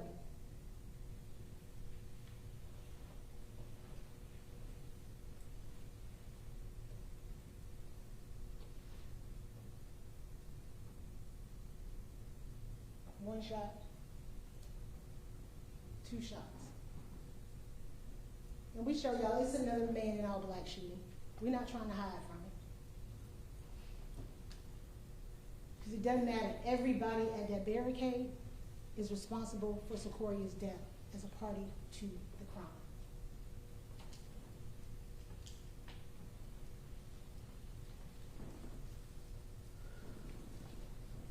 What's the physical evidence? Defendant there before, during, and after the shooting. What's the path of those bullets in that car? All on the driver's side. Now, Mr. Raby's trying to talk about path and trajectory and when they have to come from the right. None of it makes sense because all of the defects are on the right side of their car. The muzzle flashes that you see coming from that defendant's gun, when the police get out there and they find shell casings right there in the area where he was standing, where he was firing his shots. 6 shell casings, 7 of them. How many defects in that car? 8. And we saw the pickup man coming by picking them up. So maybe he was lucky enough to get one of those shell casings that came from the defendant's gun. Driver door, back driver passenger side door, bottom of that passenger door, the side panel.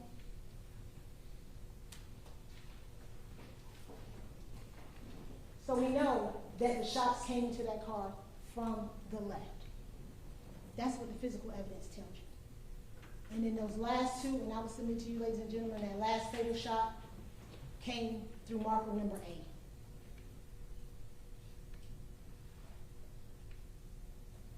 This is the passenger side, and you'll have the pictures back there that you can look at.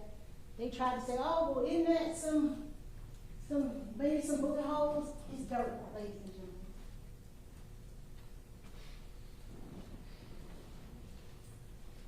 Through that back trunk, through the back panel of that seat, through the seat, into Secoria's back.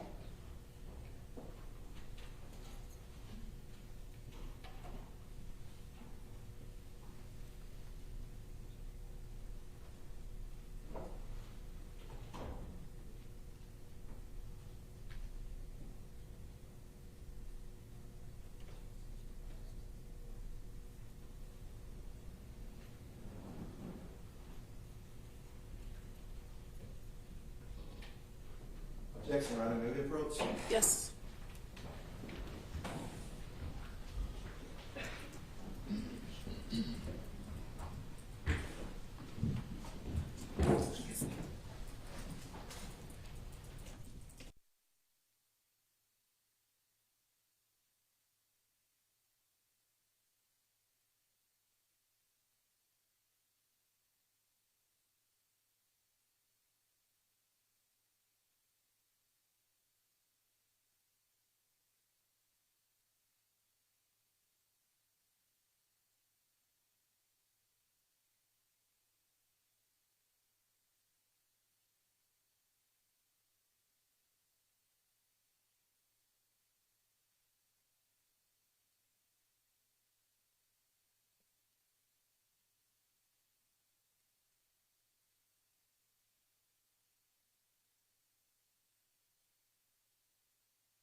Okay. We've just stopped because part of the video creation was starting to show. There was an immediate objection. Objection is, go ahead. Ron, that's evidence that is not in the trial. That's a demonstrative that we have never seen before. We have never vetted. Perhaps we should have kept our expert. We've not had our expert look at it to gauge whether it's representative of anything. It's just something that, again, that we have never seen this demonstrative, and we've had no opportunity to vet it, to check for any scientific accuracy, or to see if it's even representative of anything, to determine whether the jury should see that. So as it is right now, the jury is seeing a piece of evidence, because that's what it is, evidence that has never been shown to us before. We move for a mistrial, Your Honor. We can't undo it. The jury saw it. The jury saw the representation, the 3D animation. It's improper. Okay, let's see. First of all, can we look at what it was? And I'll say that we saw just the very, very initial beginning of this, so.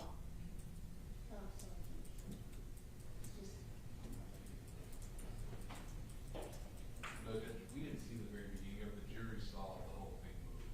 Like, while we were talking. While we were talking it, While we were walking up there, it was still moving. okay.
Okay, so to narrate that video, we saw what I guess is your theory of how this happened? Absolutely, Your Honor. It's just a reenactment. There's no less than bringing a car and putting a car right there and having it on wheels and being able to move and walk alongside of it and maybe with a paint gun shoot at it to hit the doors and the areas in the trunk and the area that the state's evidence indicates where those bullets went into the car.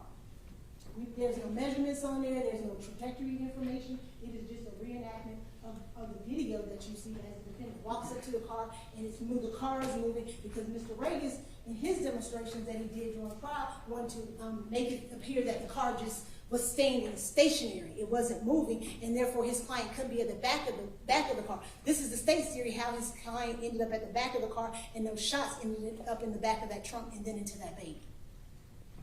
New evidence. I'm sorry. It's new evidence. We've not had an opportunity to object to it, to question the creator of it, to do anything that we would need to do. And you have a case. I don't have a case yet. Yes, Your Honor. The case of Rickman v. State, that's 304 Georgia 61, a 2018, I'm sorry, 304 Georgia 61, a June 18, 2018 case. What's the name of it again? Rickman, R-I-C-K-M-A-N v. State. Demonstrative evidence, which includes reenactments and pictures used to aid the trier of fact in understanding the issues of fact at trial, is irrelevant and inadmissible unless accompanied by a witness testimony that shows the demonstrative evidence is substantially similar to the actual conditions or events at issue. It's not an evidence, Sean. It's part of a closing argument. You can't even use the closing arguments if you happen to put it as evidence. The point is, there's a process to how to use demonstrative evidence. If the state literally jumped over and skipped the process, and now they're throwing it in front of a jury to say, this is what happened. These are the facts based off of our testimony. That is not how demonstrative evidence is supposed to work. It is not demonstrative evidence. Okay, do you, Hold it back yourself. okay, hang on for a second, stop fighting. I'm going to read the case. Do you think that if before closing arguments she had shown it to you and given you a chance to object, that might have been used? Or is your position it had to be evidence in the trial? It should have been evidence in the trial, but at a minimum, it should have been shown to us before closing to give us an opportunity to object to it being placed before that jury. And we haven't had that opportunity. And we would have objected, but we just haven't had that opportunity to do that now because they sprung it on the jury without ever giving us any opportunity for a meaningful examination of it. Okay, let me read the case. And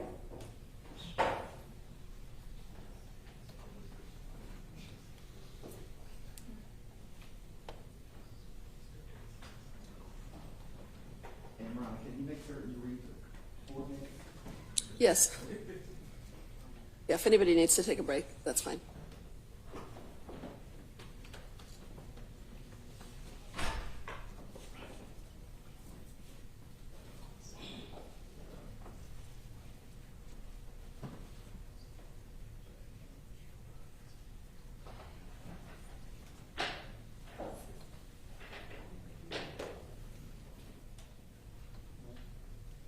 Which point are you looking at? They're like 6 bullets. 2, probably. 2. Looks like what he's talking about.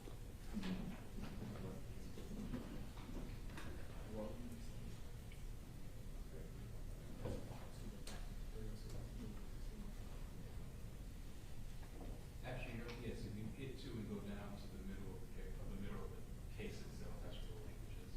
Is it 306 Georgia 61? 304 Georgia 61, 2018 case, Rickman v. State.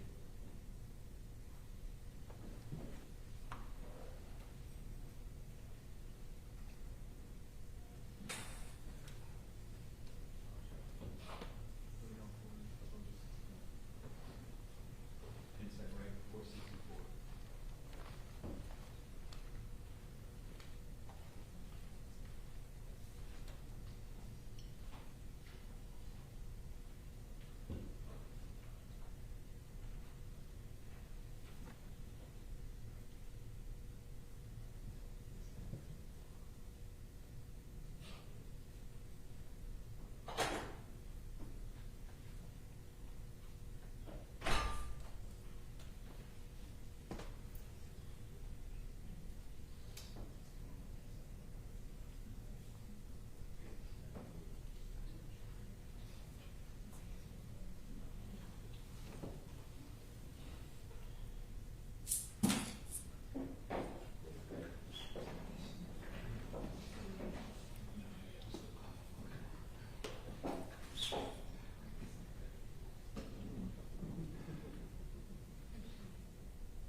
So that case was close but not quite, and I'm glad you brought it to the court's attention. It's good information.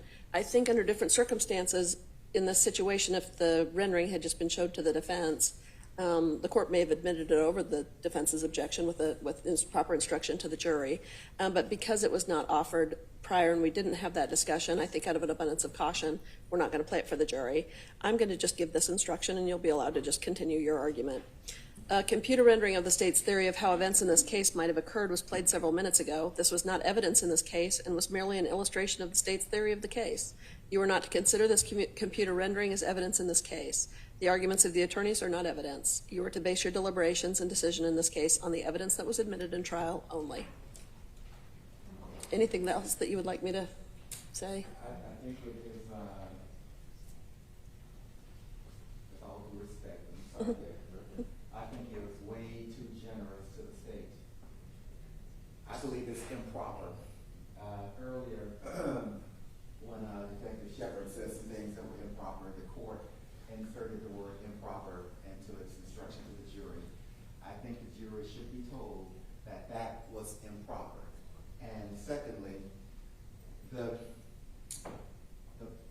what I will characterize as what lawyers say is not evidence. I'm lumped into that bag with them. They did something that was improper, and I don't know that we need to do a both sides thing in terms of what lawyers say, in terms of what all of us say is not evidence. That is factual, but the situation that compels this instruction is something the state did, and I think the jury should be told what the state did, again, was improper, and disregard that and place no weight on it.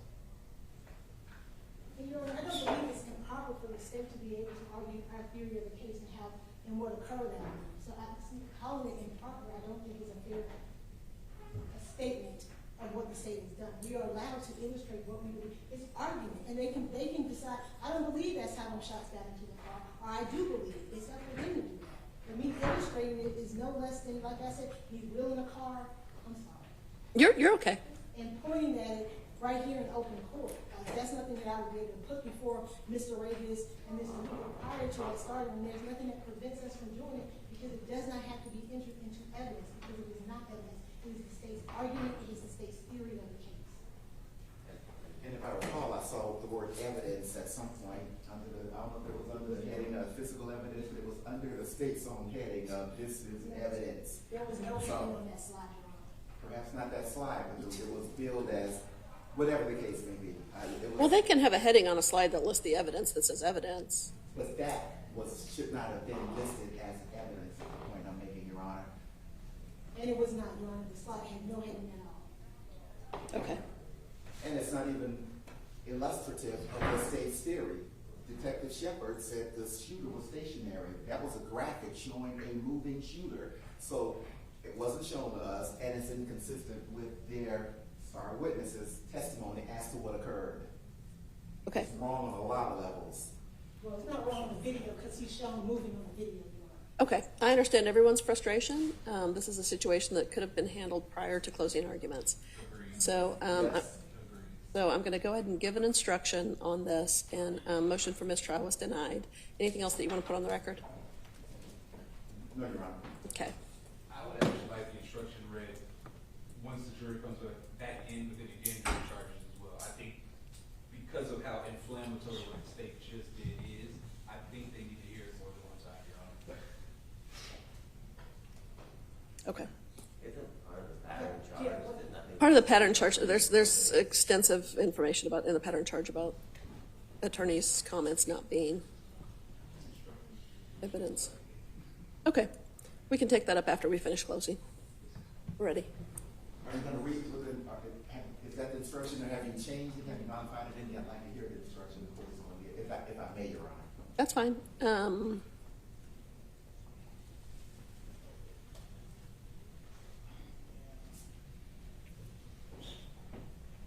Yeah, I think I've said you are not to consider this computer rendering as evidence in the case. I am happy to make it you are not to consider this computer rendering, if that is closer to what you were hoping I would say.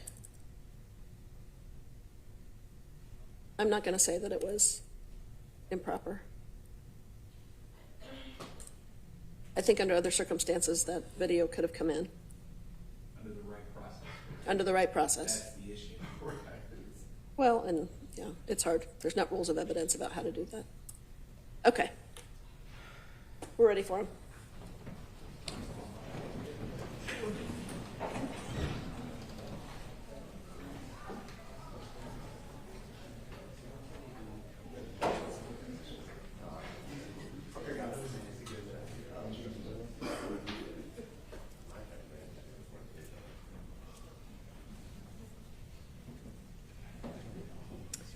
Okay, remember you got 11 minutes left. You had 14? Sorry. Let's see, what does Madam Court Reporter have? He waved back there on. She started off with an hour and 6 minutes. She started off with an hour and 6 minutes left.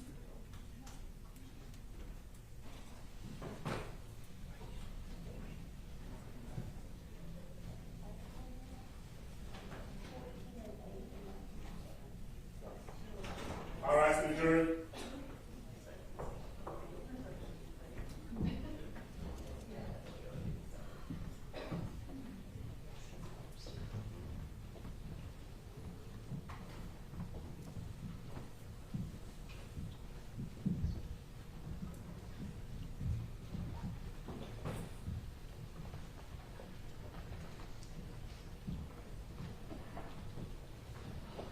Judge, that kind of court. Okay, members of the jury, we're about to resume closing arguments. I need to give you this quick instruction. I'm sorry, I'm not looking at you. I need to speak into the microphone for you. A computer rendering of the state's theory of how events in this case might have occurred was played several minutes ago before the break. This was not evidence in the case and was merely an illustration of the state's theory of the case. You are not to consider this computer rendering. The arguments of the attorneys are not evidence. You are to base your deliberations and decision in this case on the evidence that was admitted in trial only. Okay, you can resume your argument. Thank you, Your Honor. Ladies and gentlemen, I hope you remember in the video where you can see the defendant step up and move along the left side of that car, firing shots into it, and then the evidence indicates there are 8 shots in it, following that pattern that the defendant took as that truck passed by. Then you have the shell casings that you saw from the crime scene tech. Each and every one of them that landed there, that's on that side where that Jeep passed by, 5.56, 5.56, and what did Ms. Van Home tell you? That's consistent with being fired from an AR-15.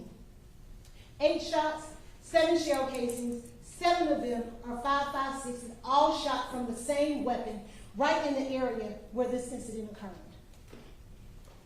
And there was some rumbling about shooting from the car, but there's no evidence. Mr. Regas talked about humidity and all of that stuff, but there's no evidence of that. The only evidence is that this defendant walked up to that car and fired off 8 rounds into that car and then caused the death of Secoriea Turner.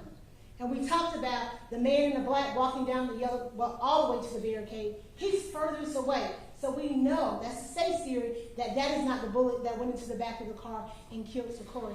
The next guy that's in all black, he's walking along the yellow line, and what's found where he is, a .38 projectile. And then there's none at that back barricade, so we know nobody back there was shooting. We know the only person that was shooting, where these muzzle shots are coming out, is the defendant with his light pants on and his dark shirt and that muzzle flash coming out of his gun, while these 3 people stand back here doing nothing. The scientific evidence. The way that it goes through the back trunk, through the back of the seat, through the outside of the seat, into Secoriea. And like I said, they failed to mention that, so I'm not going to waste my time on it because they know it was foolish too.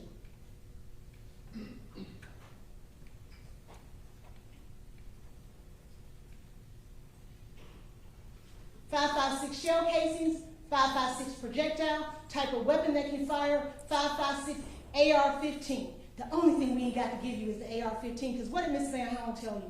I can look at it, and I can test against the weapon, and I can determine that whether or not it is a metal weapon or I can eliminate it. If I had it for you, I would give it to you, but I don't. The medical examiner. And I know it was hard looking at these pictures, ladies and gentlemen. I've been doing this a long time, and it's difficult each and every time, because nobody should have to look at a baby laid out on the table with a gaping bullet wound in the back of her. But the only person that is responsible for causing that wound back there sits right there. That's on him. went through her body with so much pressure and so much force, it starts to break apart. We have everything but that gun to be able to tell you this is exactly the gun that did it, because we know all of those 5.56 shell casings came from the exact same weapon. Don't believe me, don't believe the videos, don't believe the physical evidence, don't believe the science if you don't want to, ladies. Just believe him. My grandmother always told me, when somebody tell you who they are, believe them. When they show you who they are, believe them. And this defendant has shown us who he is and what he is capable of over and over again. Cobb County with his red bandana, his gang tattoos, his gang language, burn it down. ARs everywhere, every photograph you got with his AR. Pointing it at people, terrorizing people, allowing a community to be locked down because he decided, I'm claiming this as my gang territory. And when he shoots that baby, where he go? Over on edge with his AR-15, still dangling between his legs. But when he shows up to say, oh, that's me, what's conveniently gone? One of those distinctive markers, those twists. He's trying to change, he's trying to hide. But ladies and gentlemen, y'all tell him he cannot hide. He is no longer in the shadows. You see him clearly as who he is. He may sit over there with a suit on, with his hair cut, looking nice, but that's not who he is. He is a killer. We saw that in his video at the jail. August 5th, 2025. Just days before this started. This is what he's doing. What is his words? I empower. Don't play with him. Yo.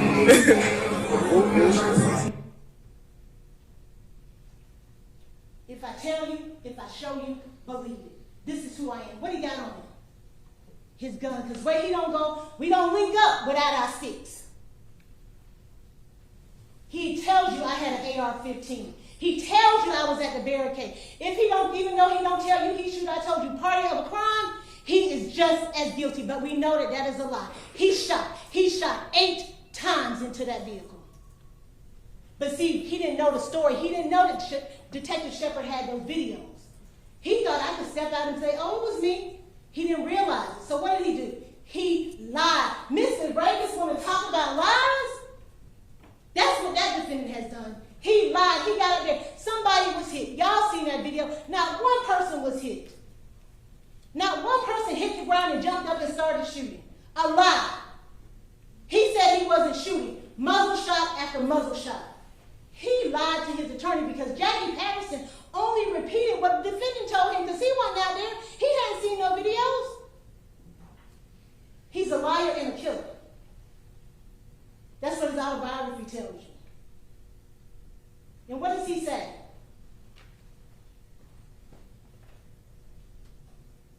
After he sees this. I'm going down the road, I ain't shooting. I ain't even have a gun. Lies.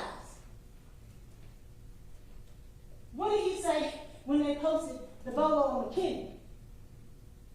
I was out there, bro. Bro ain't even shooting. He's talking about McKinney. Every man out there was shooting at the car. He the only end that walked to the store. It happened at the burnt down Wendy's. Everybody was shooting but McKinney. That included him. He told y'all he was shooting because everybody out there was shooting. But he's the one that shot and killed Secoriea Turner. Every piece of evidence the state has brought points to this defendant's guilt. The law, the eyewitnesses, the physical evidence, the scientific evidence, the defendant's own actions. And ladies and gentlemen, I implore you to use your common sense. And when you use your common sense, it leads to no other road than the defendant's guilt. Now, we've talked about him for days now. This case is about Secoriea Turner, 8 years old, just riding in the backseat of the car with her mom, coming from celebrating the 4th of July, having fun with her family, her friends, playing with her cousins, watching fireworks for the night. She was having so much fun. What did her mom tell you? She didn't want it to end. I want to go hang out with my cousins. And her mom was trying to make that happen as they headed down University. Nobody knew that day that that was going to be the last time that Charmaine got to go to the nail shop with her baby. That was going to be the last time that Secoriea got to go to a barbecue and a cookout with her grandmother and her cousins. That was going to be the last time that she got to play with fireworks. That was going to be the last time she got to call to play with TikTok, because we know that's what she liked to do, make her TikTok videos, and that's what she was doing back then. And nobody knew it was going to be the last time that she got to call out her mother's name. 8 years old. It is not fair. It is senseless, and it was unnecessary. But the defendant wanted to stake his claim. 4th of July is supposed to be about celebrating with your family. For Secoriea Turner's family, forever now. 4th of July is not about celebrating. It's about grief, and it's about mourning. This coming November, Secoriea would have turned 13 years old. A milestone for young kids, especially little girls. She will never get to reach that milestone. Mr. Regis told you that the defendant was making dumb decisions because he was 19. Secoriea will never have an opportunity to make dumb decisions as teenagers do. Her mom told you how she wanted to go to Spelman, and Mr. Regis told you how his girls got to go to their HBCU. Secoriea will never get to go to Spelman because of this defendant. Hopefully one young girl will get to go because they have a scholarship in her name. Now, Mr. Regis talked about Ahmaud Arbery. I am from Brunswick, Georgia. I live one neighborhood over from the neighborhood where Ahmaud was killed. I went to church with his aunts. So I know what it feels like to have someone in your community taken because of senseless violence. In his honor, they do a 2.23-mile run because those are the last miles that he got to run that day. For George Floyd, they have a moment of silence for him. 8 minutes and 46 seconds, because those were the last minutes of his life. At some point, hopefully, not just a scholarship, but maybe 8 minutes of silence for Secoriea for the 8 years of her life, or the 8 bullets that flew into that car and took her life. That's what we can do for her in the future. But today is a day that you can give this family the justice that they finally deserve. Mr. Regis talks about 9 days of rush to judgment and rush to judgment. I tell you, ladies and gentlemen, it has been a slow crawl to justice for Secoriea and her family. They have waited 5 long years, 1 month and 22 days. I ask that you don't make them wait 1 more day, 1 more hour, 1 more minute. Tell this defendant what he already knew when he stood up at that press conference. He is guilty, guilty, guilty of each and every charge on that indictment. Thank you. Okay, members of the jury. My instruction to you is going to take about 45 minutes. Would you like to eat before you give the instructions? Okay. We ordered food for you, so you can just go to the back and have that. Just make sure that you don't discuss the case amongst yourselves. Don't do any research. Don't look at your phones. Don't talk about the closing arguments. Just eat lunch, and then we'll come back and have the judge. All right, so the jury.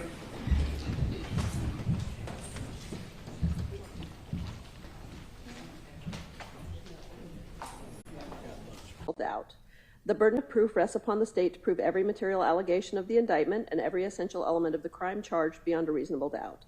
There is no burden of proof upon the defendant whatsoever, and the burden never shifts to the defendant to introduce evidence or to prove innocence. However, the state is not required to prove the guilt of the accused beyond all doubt or to a mathematical certainty. A reasonable doubt means just what it says. A reasonable doubt is the doubt of a fair-minded, impartial juror honestly seeking the truth. A reasonable doubt is a doubt based upon common sense and reason. It does not mean a vague or arbitrary doubt, but is a doubt for which a reason can be given, arising from consideration of the evidence, a lack of evidence, or a conflict in the evidence. After giving consideration to all of the facts and circumstances of this case, if your minds are wavering, unsettled, or unsatisfied, then that is a doubt of the law, and you must acquit the defendant. But if that doubt does not exist in your minds as to the guilt of the accused, then you would be authorized to convict the defendant. If the state fails to prove the defendant's guilt beyond a reasonable doubt, it would be your duty to acquit the defendant. Facts and circumstances that merely place upon the defendant a grave suspicion of the crime charged or that merely raise a speculation or conjecture of the defendant's guilt are not sufficient to authorize conviction of the defendant. Members of the jury, it is my duty and responsibility to determine the law that applies to this case and to instruct you on that law. You are bound by these instructions. It is your responsibility to determine the facts of this case from all of the evidence presented. Then you must apply the law I give you in the charge to the facts as you find them to be. Your oath requires that you will decide this case based upon the evidence. Evidence is the means by which any fact that is put in issue is established or disproved. Evidence includes all of the testimony of the witnesses and any exhibits admitted during the trial. Evidence does not include the indictment, the plea of not guilty, opening or closing remarks of the attorneys, or questions asked by the attorneys. Evidence may be either direct or circumstantial or both. In considering the evidence, you may use reasoning and common sense to make deductions and reach conclusions. You should not be concerned about whether the evidence is direct or circumstantial. Direct evidence is the testimony of a person who asserts that he or she has actual knowledge of a fact, such as an eyewitness personally observing or otherwise witnessing a fact. Circumstantial evidence is proof of a set of facts and circumstances that tend to prove or disprove another fact by inference, that is, by consistency with such fact or elimination of other facts. There is no legal difference in the weight you may give to either direct or circumstantial evidence. You would be authorized to convict only if the evidence, whether direct, circumstantial, or both, excludes all reasonable theories of innocence and proves the guilt of the accused beyond a reasonable doubt. The jury must determine the credibility of the witnesses. In deciding this, you may consider all of the facts and circumstances of the case, including the witness's manner of testifying, their means and opportunity of knowing the facts about which they testify, the nature of the facts about which they testify, the probability or improbability of their testimony, their interest or lack of interest in the outcome of the case, and their personal credibility as you observe it. The credibility of a witness may be attacked by disproving the facts to which the witness testified. Testimony has been given in this case by certain witnesses who are termed experts. Expert witnesses are those who, because of their training and experience, possess knowledge in a particular field that is not common knowledge or known to the average citizen. The law permits expert witnesses to give their opinions based upon that training and experience. You are not required to accept the testimony of any witnesses, expert or otherwise. Testimony of an expert, like that of all witnesses, is to be given only such weight and credit as you think it is properly entitled to receive. In determining the credibility of a witness, you may consider, where applicable, evidence offered to attack or challenge the witness's credibility. The testimony of a single witness, if believed, is sufficient to establish a fact. Generally, there is no legal requirement of corroboration of a witness, provided you find the evidence to be sufficient. A defendant in a criminal case may take the stand and testify, and be examined and cross-examined as any other witness. However, no defendant has to present any evidence nor testify. If a defendant chooses not to testify, you may not consider that in any way in making your decision. Identity is a question of fact for you to determine. Your determination of identity is dependent upon the credibility of the witness or witnesses offered for this purpose. You should consider all of the factors previously charged to you regarding the credibility of witnesses. Some, but not all of the factors you may consider in assessing reliability of identification are the opportunity of the witness to view the alleged perpetrator at the time of the alleged incident, the witness's degree of attention toward the alleged perpetrator at the time of the alleged incident, the possibility of mistaken identity, whether the witness's identification may have been influenced by factors other than the view that the witness claimed to have, whether the witness on any prior occasion did not identify the defendant in this case as the alleged perpetrator, and the length of time between the crime and the out-of-court identification. It is for you to say whether, under the evidence in this case, the testimony of the witnesses and the facts and circumstances of the case sufficiently identify this defendant beyond a reasonable doubt as the perpetrator of the alleged crime, or that the defendant was a party to it. It is not necessary that the defendant show that another person committed the alleged offense. If you do not believe that the defendant has been sufficiently identified as the person who committed the alleged crime or was a party to it, or if you have any reasonable doubt about such, then it would be your duty to acquit the defendant.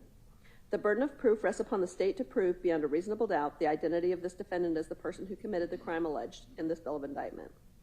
This defendant is charged with crimes against the laws of this state. A crime is a violation of a statute of this state in which there is a joint operation of an act and an intention. Intent is an essential element of any crime and must be proved by the state beyond a reasonable doubt. Intent may be shown in many ways, provided you, the jury, believe that it existed from the proven facts before you. It may be inferred from the proven circumstances or by acts and conduct, or it may be, in your discretion, inferred when it is the natural and necessary consequence of the act. Whether or not you draw such an inference is a matter solely within your discretion. Criminal intent does not mean an intention to violate the law or to violate a penal statute, but means simply the intention to commit the act that is prohibited by a statute. This defendant will not be presumed to have acted with criminal intent, but you may find such intention or the absence of it upon a consideration of words, conduct, demeanor, motive, and other circumstances connected with the act for which the accused is being prosecuted. Every party to a crime may be charged with and convicted of commission of that crime. A person is a party to a crime only if that person directly commits the crime, intentionally helps in the commission of the crime, intentionally advises, encourages, hires, counsels, or procures another to commit the crime, or intentionally causes some other person to commit the crime under such circumstances that the other person is not guilty of any crime either in fact or because of legal incapacity. Any party to a crime who did not directly commit the crime may be prosecuted for the commission of the crime upon proof that the crime was committed and that the person was a party to it, even though the person alleged to have directly committed the crime has not been prosecuted or convicted, has been convicted of a different crime or degree of crime, is not amenable to justice, or has been acquitted. Knowledge on the part of the defendant that the crimes charged in the indictment were being committed and that the defendant knowingly and intentionally participated in or helped in the commission of such crimes must be proved by the state beyond a reasonable doubt. If you find from the evidence in this case that the defendant had no knowledge that a crime was being committed or that the defendant did not knowingly and intentionally commit, participate, or help in the commission of and was not a conspirator in the alleged offenses, then it would be your duty to acquit the defendant. On the other hand, should you find beyond a reasonable doubt that the defendant had knowledge that the crimes charged in the indictment were being committed and that the defendant knowingly and intentionally participated or helped in the commission of them, then you would be authorized to convict the defendant. A jury is not authorized to find a person who was merely present at the scene of a commission of a crime at the time of its perpetration guilty of, consent in, and concurrence in the commission of the crime, unless the evidence shows beyond a reasonable doubt that such person committed the alleged crime, helped in the actual perpetration of the crime, or participated in the criminal endeavor. A jury is not authorized to find a person who was merely associated with other persons involved in the commission of a crime guilty of consent in or concurrence in the commission of the crime, unless the evidence shows beyond a reasonable doubt that such person helped in the actual perpetration of the crime or participated in the criminal endeavor. The law provides that criminal action shall be tried in the county in which the crime was committed. In a prosecution in any case in which it cannot be determined in what county the crime was committed, venue is proper and may be proved in any county in which the evidence shows beyond a reasonable doubt that it might have been committed. Venue, that is, that the crime was committed in Fulton County, is a jurisdictional fact that must be proved by the state beyond a reasonable doubt as to each crime charged in the indictment, just as any element of the offense is. Venue must be proved by direct, circumstantial evidence, or both. The defendant is charged in count 1 with murder. For malice murder, the state must prove that the defendant caused the death of another person unlawfully and with malice aforethought. The killing must have been done with malice to be murder. Malice, as the term is used here, is not necessarily ill will or hatred. Rather, it is the unlawful intent to kill. You may find malice when the circumstances show that the defendant acted with deliberate intention to unlawfully take the life of another person. You may also find malice when there does not appear to be a significant provocation, and all of the circumstances of the killing show an abandoned and malignant heart. The state does not have to prove premeditation to prove murder. If a killing is done with malice, it is murder regardless of how briefly the malicious intent existed. No specific length of time is required for malice to arise in the defendant's mind. Malice may be formed in a moment, and instantly a fatal wound may be inflicted. If malice was in the defendant's mind at the time of the act or killing and it moved the defendant to do it, that is enough for the killing to be murder. The state does not have to prove motive to prove murder. Any evidence of motive has been admitted for your use in determining the defendant's state of mind at the time of the killing. The defendant is charged in counts 2 and 3 with felony murder. For felony murder, the state must prove that the defendant caused the death of another person by committing a felony. The state does not have to show that the defendant acted with malice to prove felony murder.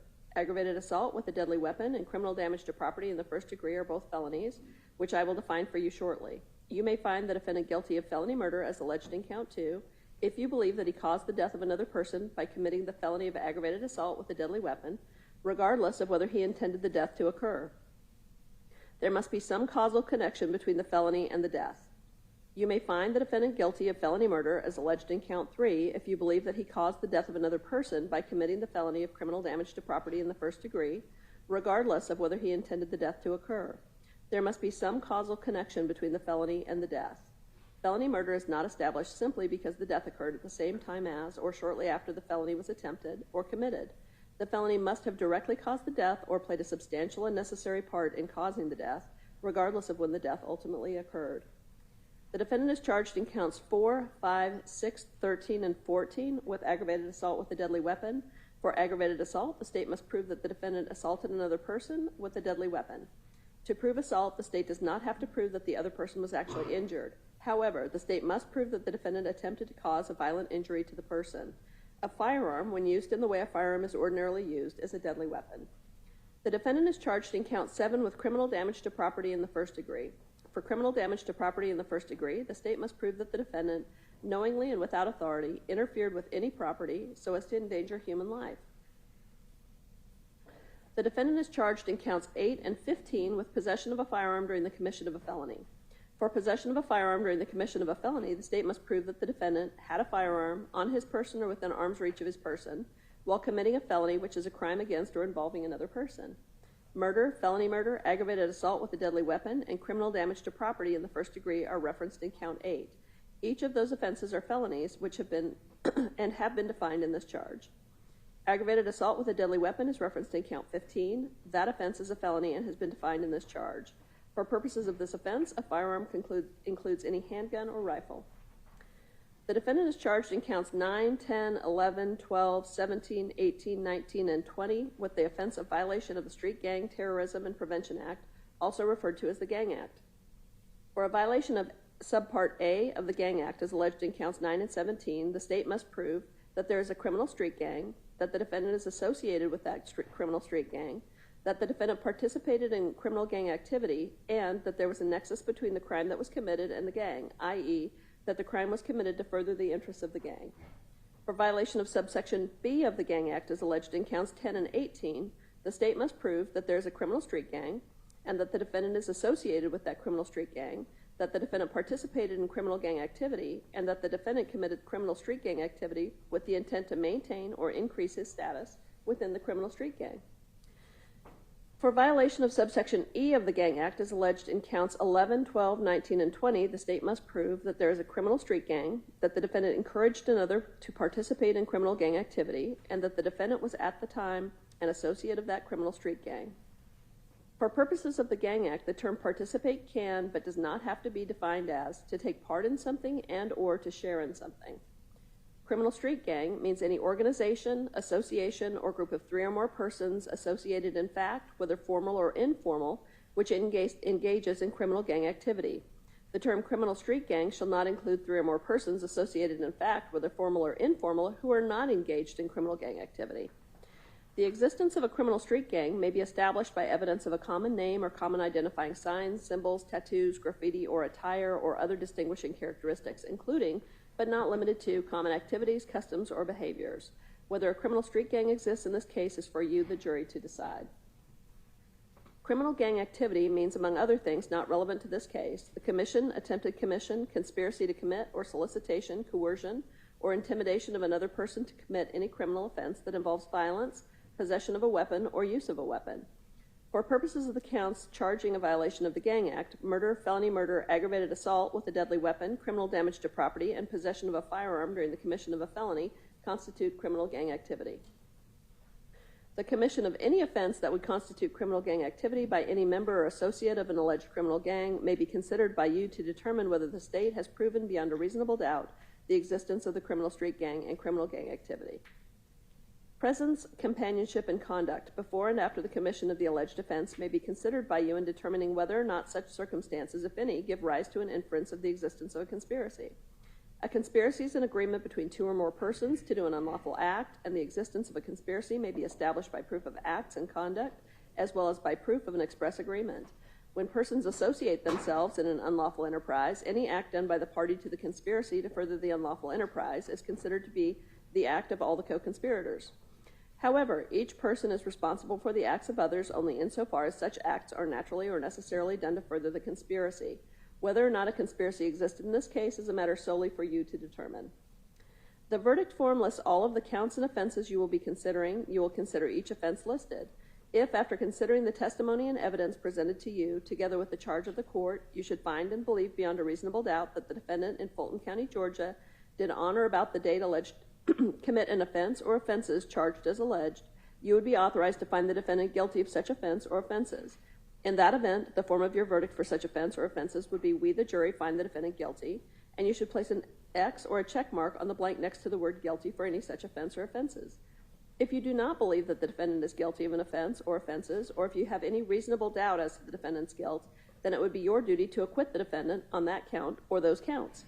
In that event, the form of your verdict would be, we, the jury, find the defendant not guilty, and you should place an X or check mark on the blank next to the word not guilty for any such offense or offenses. One of your first duties in the jury room will be to choose one of you to be the foreperson. The foreperson will manage your deliberations and will sign the verdict to which all 12 of you freely and voluntarily agree. You should start your deliberations with an open mind, talk with each other, and consider each other's views. Each of you must decide this case for yourself, but you should do so only after discussing and considering the case with your fellow jurors. Don't hesitate to change an opinion if you are convinced that it is wrong. However, you should never give up an honest opinion to be congenial or to reach a verdict solely because of the opinions of other jurors. During your deliberations, you must not communicate with anyone other than your fellow jurors about this case. You are also not permitted to conduct any research about this case, including persons, places, or legal concepts mentioned during the trial. These rules apply not only to in-person communication, but also to communication or research using cell phones, text messaging, websites, or social media of any kind. Whatever your verdict is, it must be unanimous. That is, agreed to by all. The verdict must be in writing and signed by one of your members as foreperson, dated and returned to be published in open court. Your verdict should be a true verdict based upon your opinion of the evidence according to the laws given you in this charge. You are not to show favor or sympathy to one party or the other. It is your duty to consider the facts objectively without favor, affection, or sympathy to either party. In deciding this case, you should not be influenced by sympathy or prejudice because of race, creed, color, religion, national origin, sexual preference, local or remote residence, or economic status for or against either party. By no ruling or comment that the court has made during the progress of this trial has the court intended to express any opinion upon the facts of this case, upon the credibility of the witnesses, upon the evidence, or upon the guilt or innocence of the defendant. You are only concerned with whether the defendant is guilty or not guilty. You are not to concern yourselves with punishment. There are 2 alternate jurors, and we can only allow 12 to deliberate the case. The deputies will show the alternate jurors to a separate location. That's jurors 33 and 35. You may now retire to the jury room. You may elect a foreperson, but do not begin your deliberations until you receive the indictment and any evidence that has been admitted in the case. Any jury communication to the court must be in writing, signed by the foreperson, so that means questions. Now, I know that you've requested to actually perform your deliberations in a different location, and that's fine, but if you want to see evidence that you don't receive in the back, which will be much of the evidence, you're going to have to come back down here to see it. So just so you know that, in open court.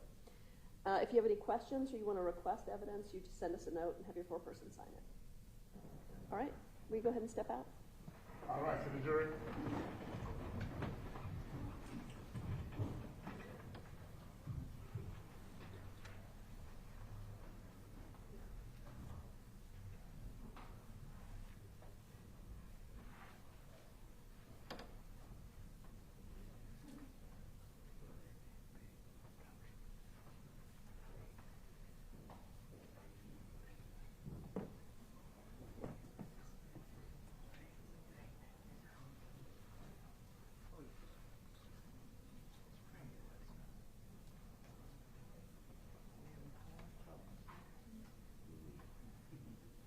Okay.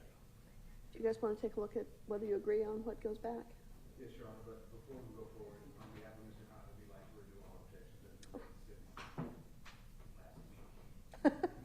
Okay.